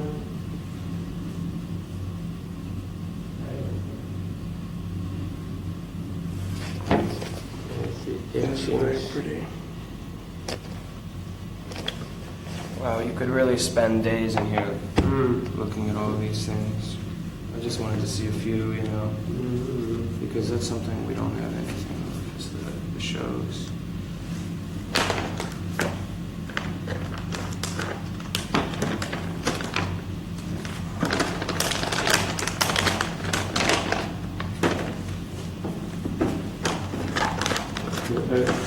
I will put this one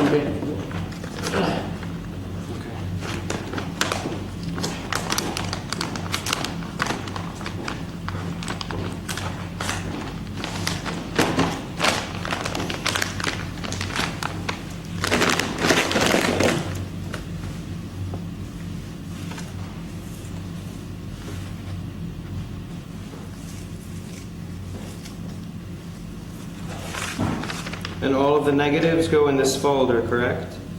Yeah.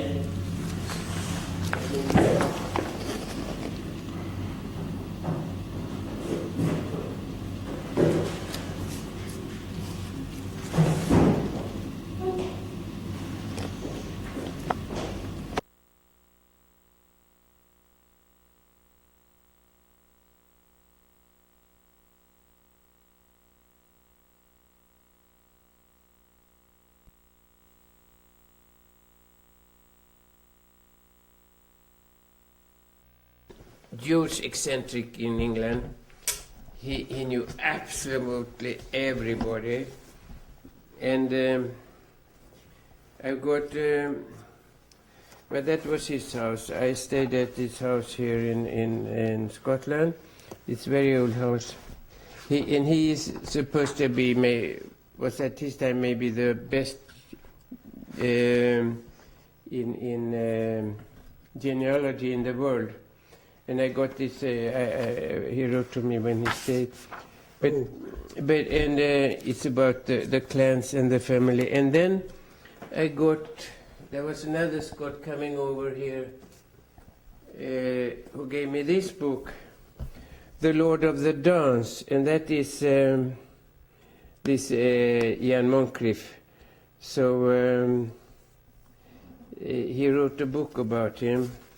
And it's an absolutely fascinating person. Can we look at the book from Louis XIV, by Baron de Sparre? Oh yes. Book. No, this is a book from 1609, Code Militaire. It's he has put together laws and regulations that were used by the King Louis XIV. But there are, well, what's interesting, they say in the very beginning that if someone sells one of these books which has not been signed by the Le Baron de Sparre who wrote the book, his name was Axel, in fact, he was a colonel. If anyone sells a book without the signature of Sparre, he should pay a very high fine of 10,000 livres. But this one is signed, and it's also approved by D'Artagnan, approbation. And D'Artagnan was a historic person. The family still lives. I am a good friend of the Duke Emery de Montesquieu, the Feusansac d'Artagnan. And in his castle in Gers, where D'Artagnan comes from, he has the sword of Captain de Treville, who was the head of the Musketeers. But what I think most interesting in this Code Militaire, the Swedish officer, as we had no education of officers in Sweden, the first school to train officers was created, Karlberg, in 1792, the same year that the Royal Suédois was put on and incorporated in the French army. And then earlier, if you wanted to learn how to make war, you had to go out to the countries where they were often in war, and there you could trust France. They had wars almost anywhere, always. But in this Code Militaire, they have, for example, I look here up, and you have the how to for shooting using your gun, yes. They have all the prenez la baïonnette, ou la baïonnette, mettez-la au bout du canon, everything, how you should load, and all the moments over 50 before you can shoot. And I have know an old colonel who has studied this and said it's exactly the same that the Swedish King Charles XI decided. So it was not only the Swedes that learned from the French, we taught them something as well. That's so So, interesting. Could we talk about all the wonderful things in the case? Yes, it's not so, it's just some little funny things, but Well, the bowl is. yeah, is this really- one, this comes from the castle of Gunnebo.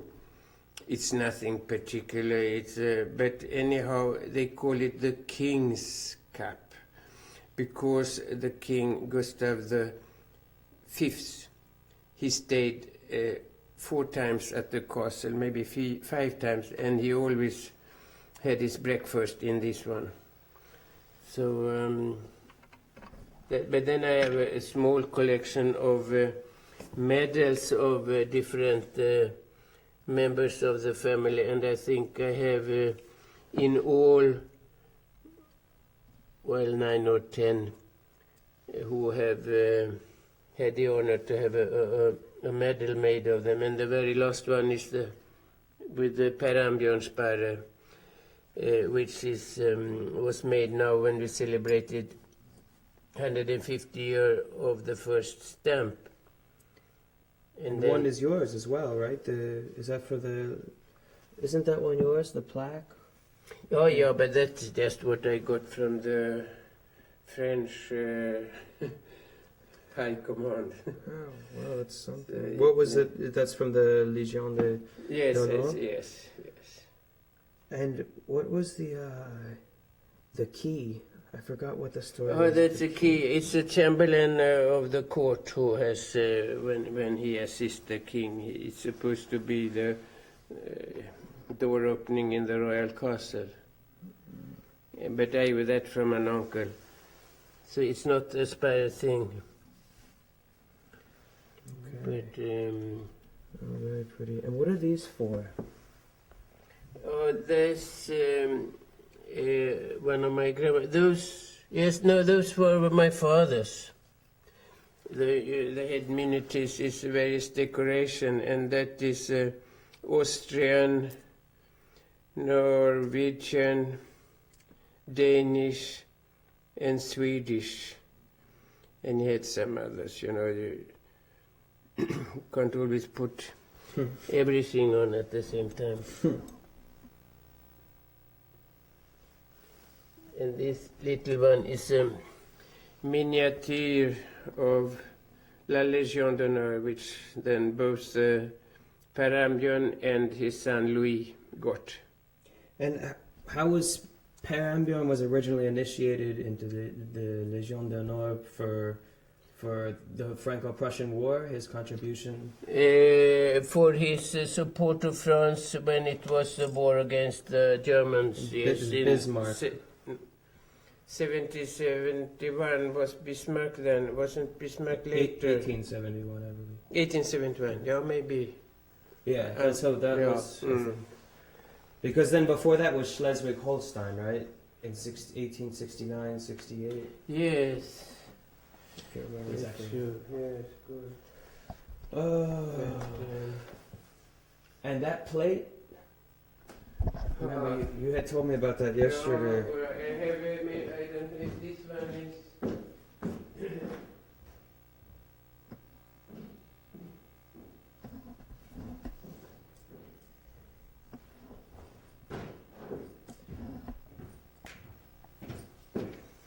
Oh wow. So this is. Oh, the 3 that were beheaded, right? Yes, exactly. And I know it's this Erik Sparre, in the middle it's Charles-Emile Leeuwenhout, who lost the war against Russia in 1740, I think. And the other one it's a German family. I don't know really the name. I forgot. And that's their heads below. It's the heads below, yes. So we have it on the plates, you know. So you can say to your small children that eat nicely, so you can see the head of your great grandfather. A crazy idea.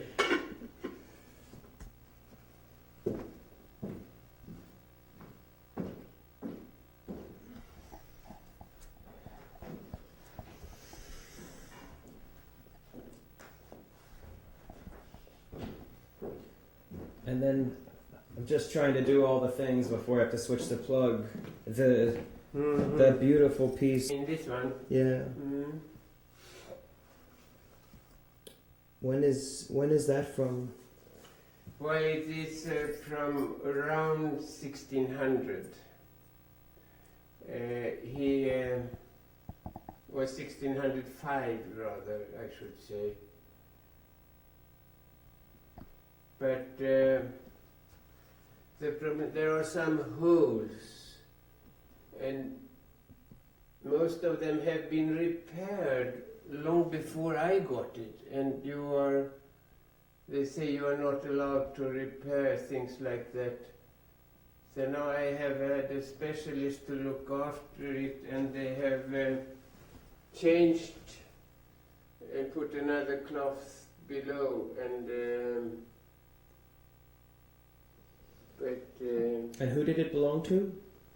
it belonged to PerSparre, the Field Marshal PerSparre, who had the Royal Swedwa, and who was also the ambassador of Sweden in Paris. Wow. And his daughter Ulla Sparre married Carl Gustaf Tessin, who was also later Swedish ambassador in France. Wow. And he was an architect, and he bought a huge collection of art. Some of the finest paintings you have got in Sweden, and the body of the National Museum is bought by Carl Gustaf Tessin with the money of his wife Ulla. And Ulla inherited the money not so much from her father Erik, because he wasn't very rich, but Erik's mother, Stenbock, is still, that's where the money comes from. And what year did Erik die? More or less.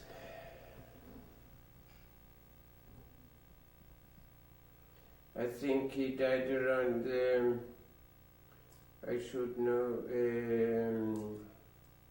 1620, something like that. Wow.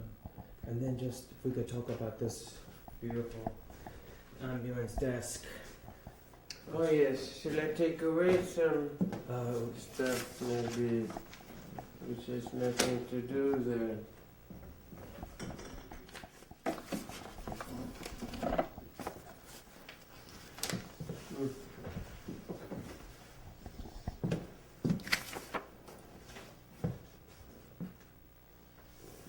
They say frimärket föddes i the stamp was born in the time of the count, you know, they say i grevens tid, is you know, the Swedish expression, very late, but finally. So it's a joke with the words. play on words. Play on words, yes. But this one comes from Per Ambjörnsberg, and it was probably made in Paris and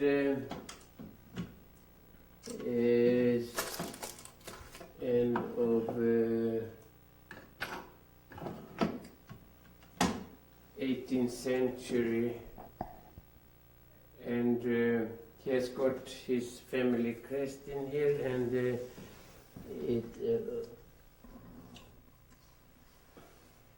it's quite a nice. It's not a great piece of art, but Oh, I like it so much. it has a charm. It's simple, but it has elegance to it. Yes, you know? and And it's functional. after Per Louis had it, and then Christina Klingsborg got it, and after her daughter Tina, and when Tina was moving, she had no place for it, so I bought it. Mm. And then where's the famous yellow spot? Well, there's one little blue spot too, but that's a yellow spot. That's from the most expensive stamp in the world, right? Yes, well, that's what we want to believe. But You could cut out that little piece of the desk and sell it. yes, Probably get $1 million for it. and then they made to celebrate these stamps, and he's the original for the stamps. Wow. Let's get a close up.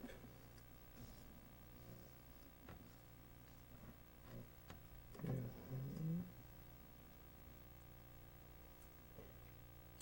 So you have the original. Mm-hmm. Now, did Bjorn, what's his name, who wrote the book? Björn Sylvan. Did he design the stamp as well, or was there another designer? Well, he was in it anyhow, but But no, he's not a designer. no. Okay. And who is that? Oh, we call him Moses Sparre, but it's not at all. It's called. It's in the National Museum. His name. It's a painter's name is Giuseppe Nogari. So, but that's a copy. But it's a good copy. This is I found when I cleaned it up. I found this little thing, which Louis Sparre has made. He designed Ex Libris for friends, and this was a General Fröhlich. But he died in 1933, so this has been done before 1933 anyhow. But I found it behind a drawer. I saw a little red edge, and when I started to pull it out, I found this one. So. And that is Louis. Per didn't make things like that. Just for fun.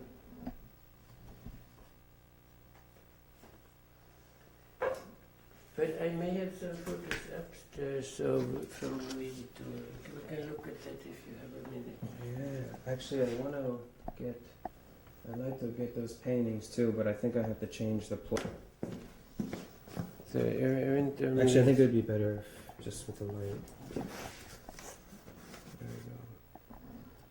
This is a Louis Sparre. Oh, that is the building. Is that the House of Nobility? Yes, and you see the statue of Axel Oxenstierna there. And this is then made 1909 in the middle of August at 3 o'clock, judging from the shadows. Amazing. And then this one is the... Yeah, and this is the one that from Söderköping that Louis Sparre painted when he was only 10-year-old. So this must have been 1874? Or 1873? I don't remember when he was I born. think 1863, I think. No. 10 Yes, years. 1863, because when he was young, he saw Napoleon III. He has told me that. I think he even met him. Wow.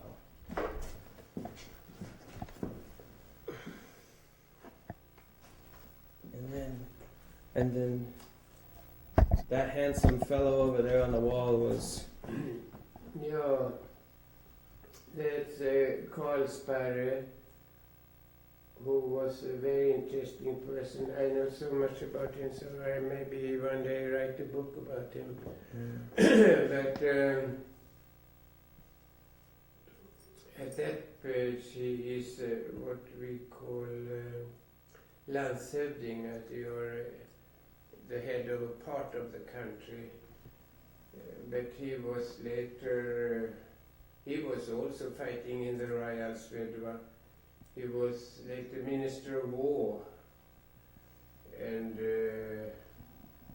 he was the first, what shall I say, governor of Stockholm. And he has done an enormous lot for the city of Stockholm to make big roads and the harbors and hospitals and a lot of things.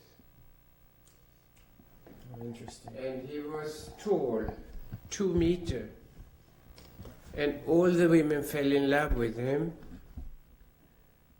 And he was down in Rome with Gustav III. And where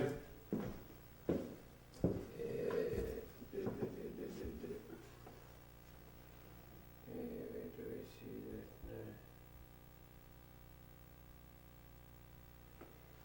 now? What is, yes, this is a book, Alfieri, Vittorio Alfieri. It was a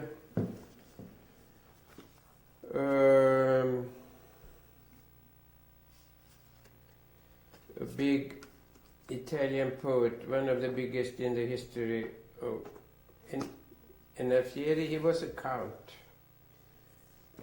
but he was married, and he was in love with an English lady, and I think she was also married. And this was very complicated. And the Pope asked PerSparre to be a mediator in this conflict with the families and see if he could arrange the marriage. And I have read the letters between this English woman and Carl, and you could think that it was Carl and she that were in love and not Alfieri. But it's still interesting how, I mean, PerSparre was a Protestant, Alfieri a Catholic, this English lady, Anglican, I suppose. And then the Pope still asked PerSparre to negotiate in this story. But he had an enormous charm, apparently. Hmm.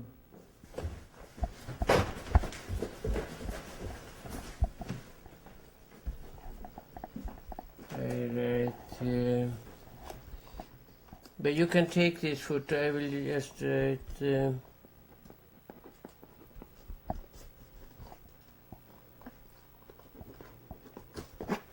So you can keep that one Oh, for your father. this one? Hmm? Oh, thank you so much.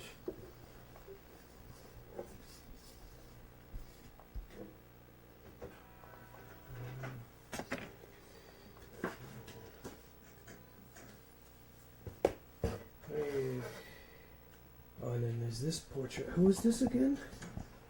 It's General Lars Sparre. He's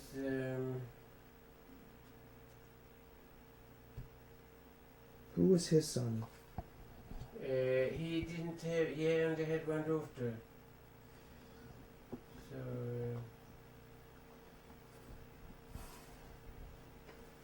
Oh, and this is another.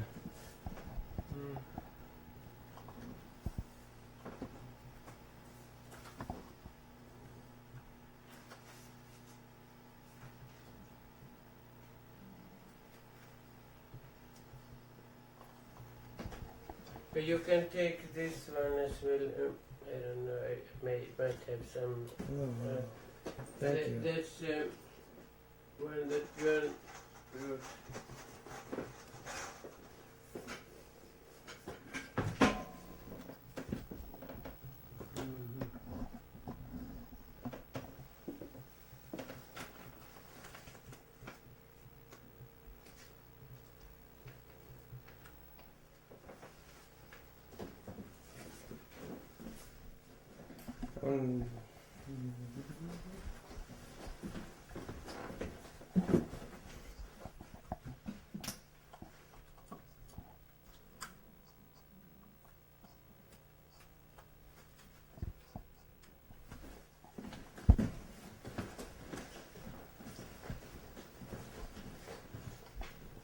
This, you can have this one.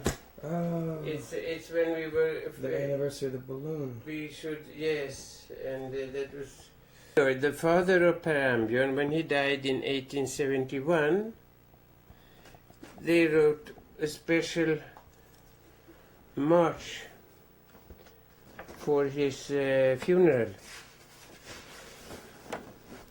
So this was especially composed for the funeral of PerSparre, the Swedish Sir Walter Scott. Wow, It's a bit fascinating, no? very fascinating. The mix of military and art is something that I think is really. Well, that was my father when he was young, Oh, so I won't give you that one. That's Marshall. do stuff. Gustav.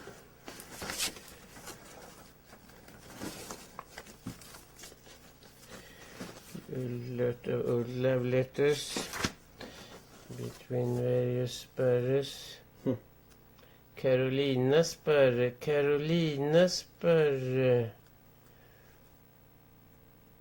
Well, the Per was married to Carolina. So Per Ambjörn's mother painted this. Mm.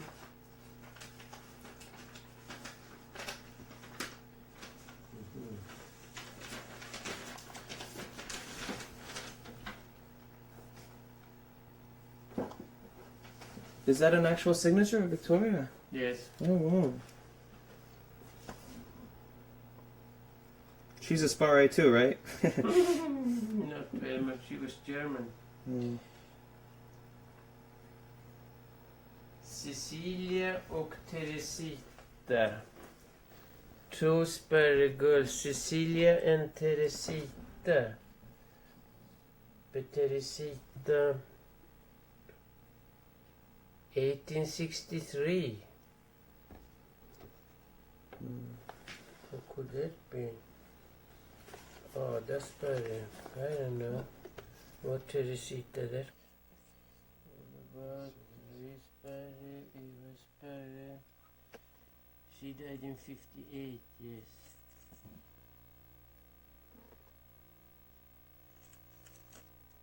And this is Pilgård, that is... No, Frippe, no, that's another Pilgård. Yes, this is Carolina.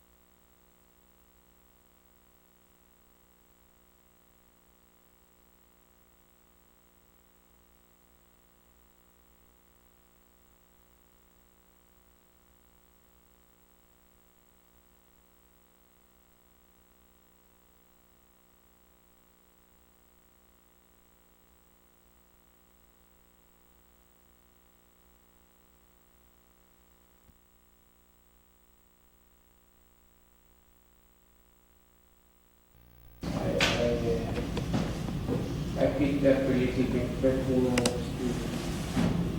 In schools, do they teach about the nobility in public schools here? And but it's kind of not really. But I mean, it must come up. We must come up in Swedish history classes quite a bit if anybody studies it intensely. This, you know, I gave you this one about. Oh yeah, I have that from yesterday. And when we had to take out the dead man, you know, from the coffin, and he was then in very good shape, you know. I have pictures, you can see all his teeth and everything, the clothes are, because the coffin was in copper, you know, so there was no humidity.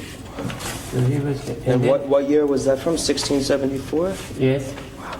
And then I took out, and they said, "Are you okay? So you mustn't do that." He was had a cloth of silk, and it was rather huge, so I cut off a bit with the scissor. That was covering the body. Yes. And then did you replace the cloth? No, but this is just, it was so much. And I sent it to the Riksantikvarieämbetet, those who are responsible for all old churches and antique things in Sweden, you know. And they have examined it, and he says what it is and so forth. So first they said, yeah, but you can't take, and afterwards they were very happy that I did it. Yeah. And What shape was the coffin in? Had it rusted, or was there some kind of... it was, I can show pictures, Tom, if you're interested. But afterwards they were very happy that I did this. Yeah, I can imagine. But you know, silk. This is silk from 17th century, and it's very well kept. Yeah. But It probably just lost the color. Do you think... what color do you think it was originally? It wasn't that color, probably, right? yes, almost, I think. The whole just this was black velvet, like this. It's a big part of it, but we have left all the old velvet under the new, which we have put on. So if someone wants to examine it in another It's there. It's 400 years, you know, we haven't... It's not like you threw it in the Then- trash. And, No. But the reason why this is so well kept is that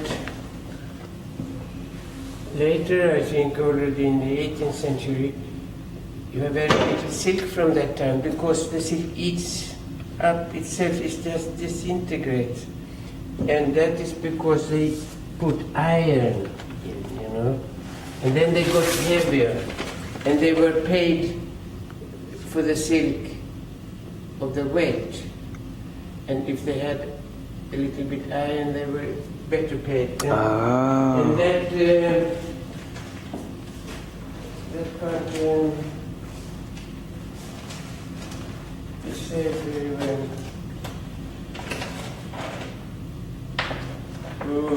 Documents.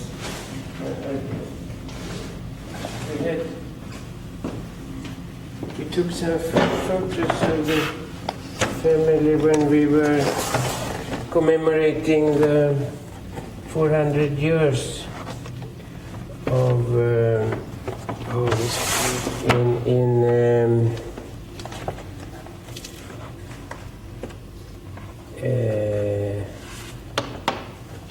Linköping, where they were beheaded, you know, and that is the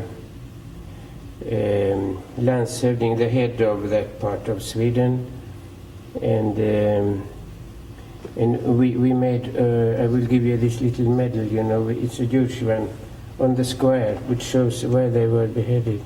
Wow. So There was 3 families that were beheaded. yes, right? What, it was Sparre? And Bjelke och Baner, and then I heard a little speech to everyone. How did that go? Well, usually goes rather well. Good. I'm used to talking. Yeah. And here all the sparrows coming. There is Nisha Bjelke, and this is me, my cousin Erik. These photos are... Who took these photos? You were very nice. Well, he's dead now. He was married to Ulrika Sparre, and he was... it was raining, and it was cold, you know, so it was Claes Sparre, he's a cousin of yours. He's unfortunately dead now. He is Christina's father. Different Claus. Not Per's brother. No, Not my father's uncle. He died a long time not that ago. one. There's Erik or Angelica. Oh, this is the one. Yes, and that is the one we put on the square there, you see. It's still there, so everybody can go and look at it. Which town is it in? Linköping. Is that far from Stockholm? Linköping, yes, it's 17, and she designed this for us. It's her name is Ulrika Sparre as well. And then all the sparrows that were there. So, but I want to. Yeah, I think we were 70 or something. Was Marianne there? From No, last she night? said she wasn't. I asked her. But not that bad. And we had big dinners, and there were a lot of parties. And she's the chairman of Linköping. And that was a bishop, you know. And the bishop wasn't, he wanted to make a speech, but he was not allowed to. Because we said it was, the church had nothing to do with it at that time. Well, anyhow. That's funny. Are there any books about the Sparres, like that you could? Yes, I will give you when we come back.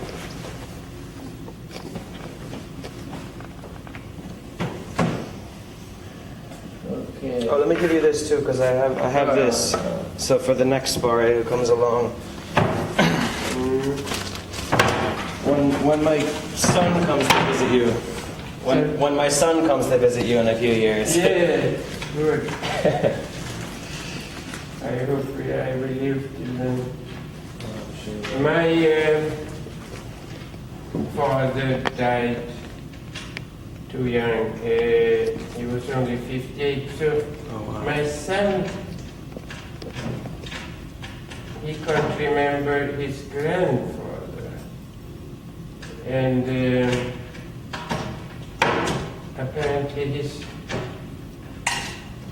his children, Sixten, who is now 11, but when Sixten was 6 years old, he came to me and said, "Grandfather, promise that you will live till I grow up."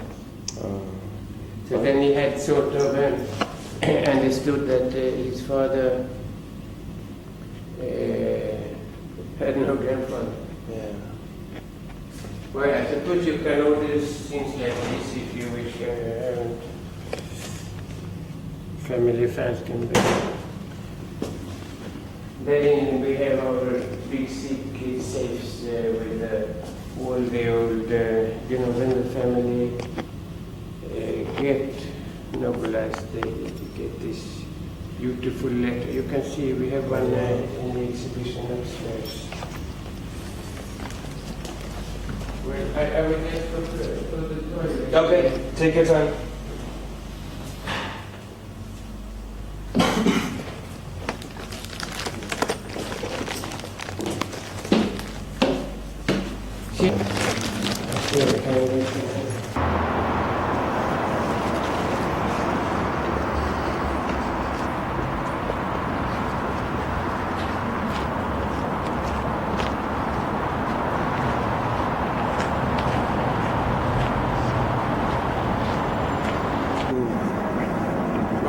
Gambetta, who was president in France at that time. He made big inventions of guns and bullets and things like that. And there was a war between France and Germany at that time. And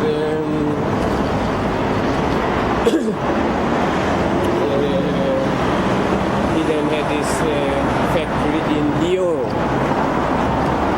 But then later they didn't want to pay, And then in order to pay, they started to accuse him and said he had sold guns to the Italians or whatever, which was all untrue, and he got was a trial. And I have the documents from the trial at home. Wow. He was freed. He wasn't accused of anything finally, but he was going to be executed. What was his name again? That was PerSparre. Oh, that was PerSparre. Yes. Wow. Well, luckily he wasn't executed. Yes. Fortunately for me.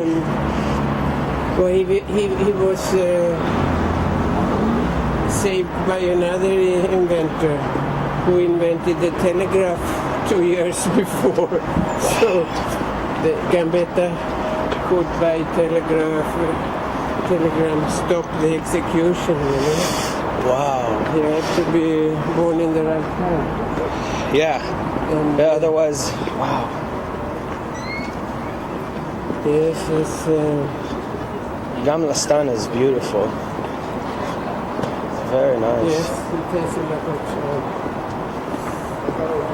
It seems very distinct from all of the other European cities I've been to. I mean, I suppose every European city has its own flair, but... But some in the cellars here are, very... I know, I've been to a few cafes here that are just, it's like you're in a cave. You feel like you're in...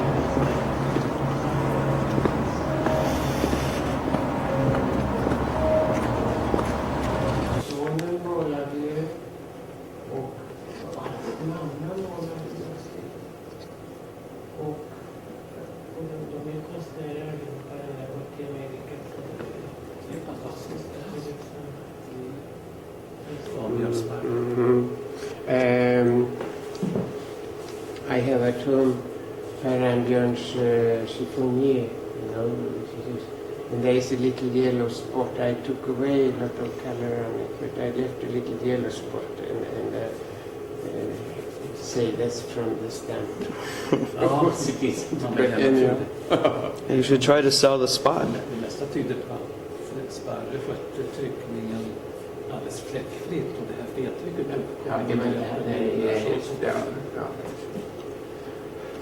Oh, very interesting. So, Sorry. lovely. Beautiful. Now you can make all the Americans happy. No, they don't care. They don't care about McDonald's in Iraq. Det var kul att se, men hur du... Oh, wow. Du får leta åt sig. Mosaic, it's made entirely from... Det var min bild. But stamps, if they're used, are worth much less, right? Some of them. Yes, at that time, 100 years ago.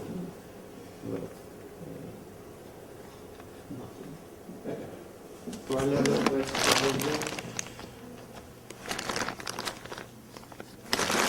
I'd like to have a car like that. I think it's a Swedish car. Is that the first? Is that the first? Is that the first postman? Did they make a mummy of the first postman and put him there? Oh, this is so great. It seems like that for the children as well. Yeah. But even before then, they started up like that. Oh, wow. The church thing.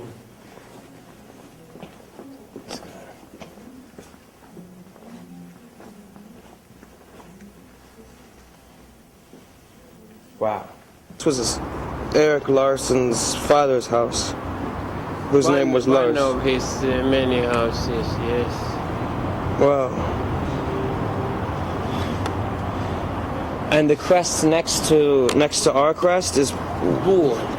okay. It looks very much like the family Bonde, but there is another family called Båt, which is boat, and they have the boat, so that is more appropriate. And the SPARRE is something that holds up the roof, or Exactly. okay. But it's not a word Chevron. that a chevron. But it's not a word that's used commonly in modern Swedish. Well, yes, but we don't build houses like that anymore. Yeah. But when you talk about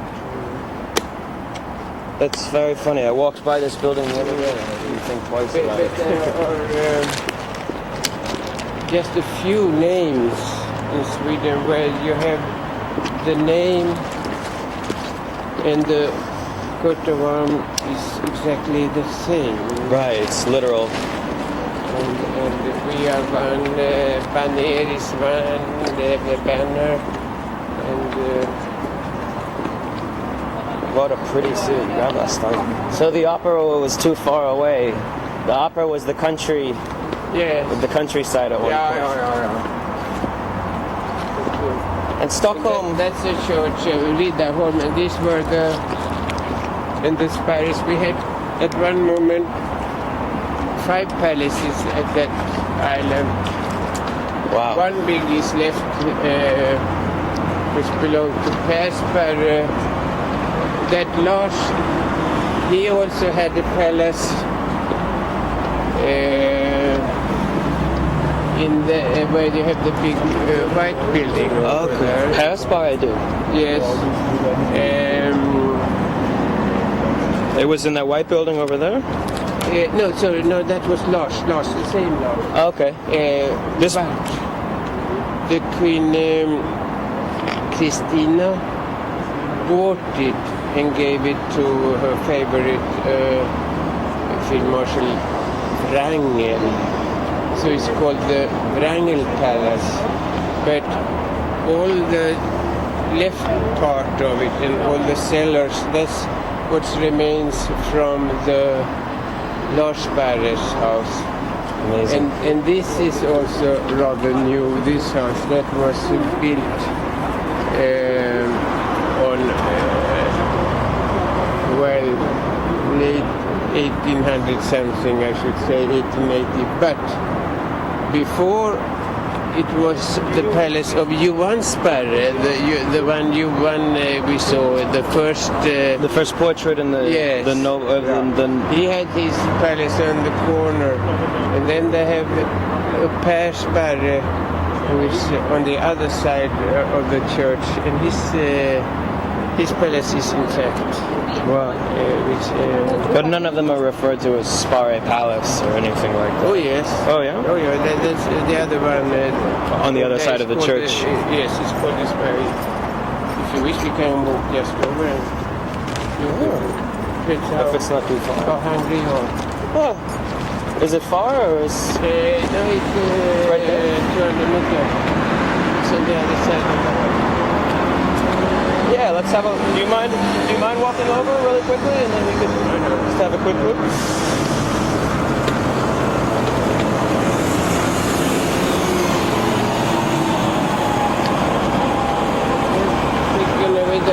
They used to put up little sheets telling what Like plaques. of the house. And they took them down. Yeah, What a shame. from the one of the palace of Johan Sparre, somebody has stolen it. Oh. They put it in front of their house probably. Yeah.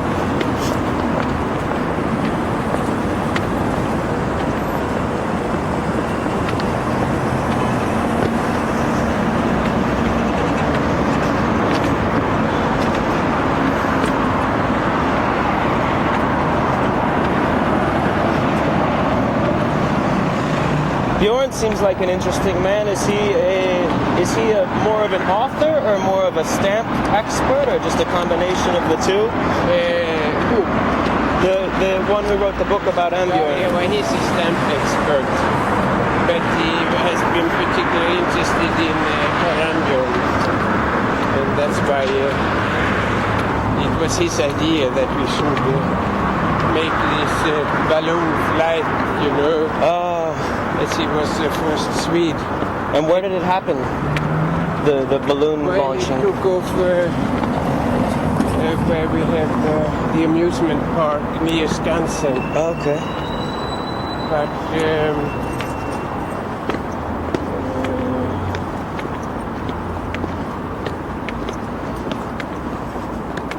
and I think the Red House is Stenbock Palace, and there the Sparres lived in that house for close to... The one right there?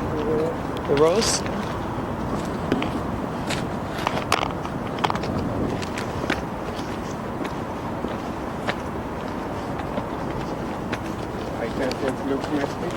white inside, but I don't It's think we can just... the red one there. It's a court, it's a red house, and the coat of arms is from the other side, but it's difficult to...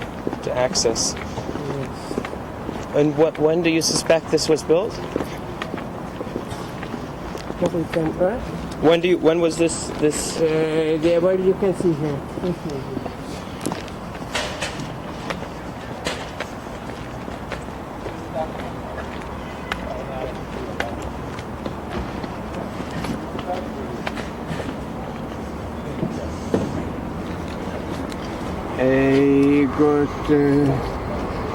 It was in the family Sparre from 1635 till 1714. The same name as you, So PerSparre. that, yes. Riksstravet is nobleman, or does No, it mean no, it means minister. minister? Okay. But I mean, at that time there were only 6 or 7 of them. Wow. We can go in and I will show you something just in the clip. It's not. But maybe we don't want to Okay, I'll keep the camera.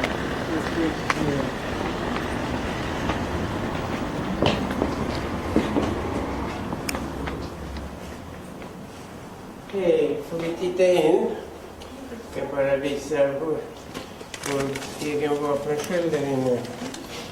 Fotografera, får jag göra det? Ingen fotning? No video either. Nej. Okay. Thanks anyway.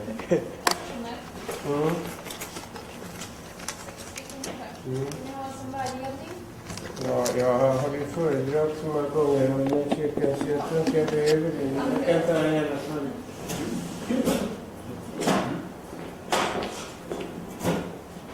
Tack. Tack. Men det visar sig också att det har en skrift där. Kommer den graven? Tror att det är det vi håller, inte det andra?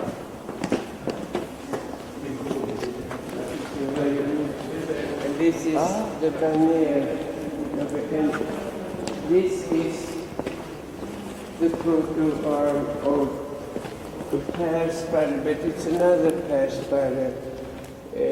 And he was the one who was made a French count in 1675 by Louis XIV. And but he stays in the vault with the Banner family because he was closely. I think his mother's name was Banner. Yes.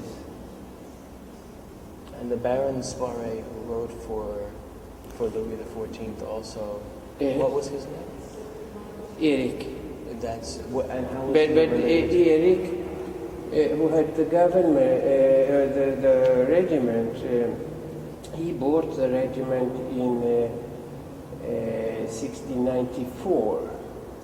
So, and he was the son of a brother to that pair. Okay, that was the relation. And I think you said you had the Nesby, Castle of Nesby. Yeah. Well, he built that castle. And then highest decoration.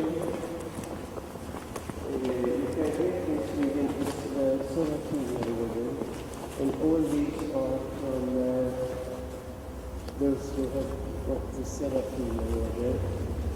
And there are four Spire. This was the third, so it's not a very old, but still. There are 4 Sparres who got the.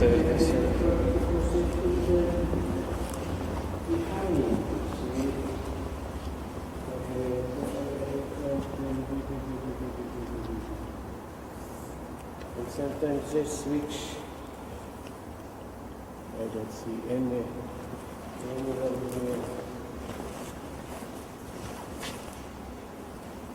Good.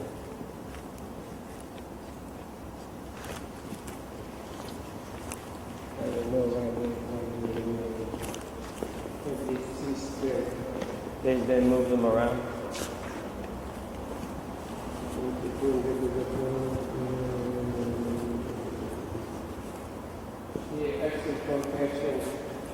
He's below there, and I mean, Oh, wow. and they put Reiterholm. I think they should rather show Yeah, you would think that they would want to show excellence. Axel with his dead fish in his cutter.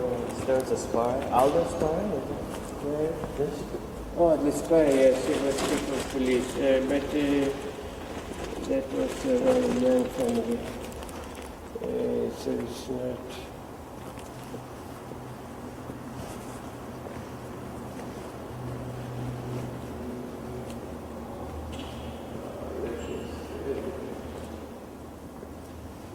Not a single one. There's one. Here you have this Gustav. Or you can look him in. Oh, wow. That's the one I said was minister, the last one. And then over here I saw another one.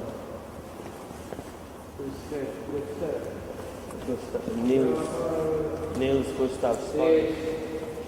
He was speaker of the parliament.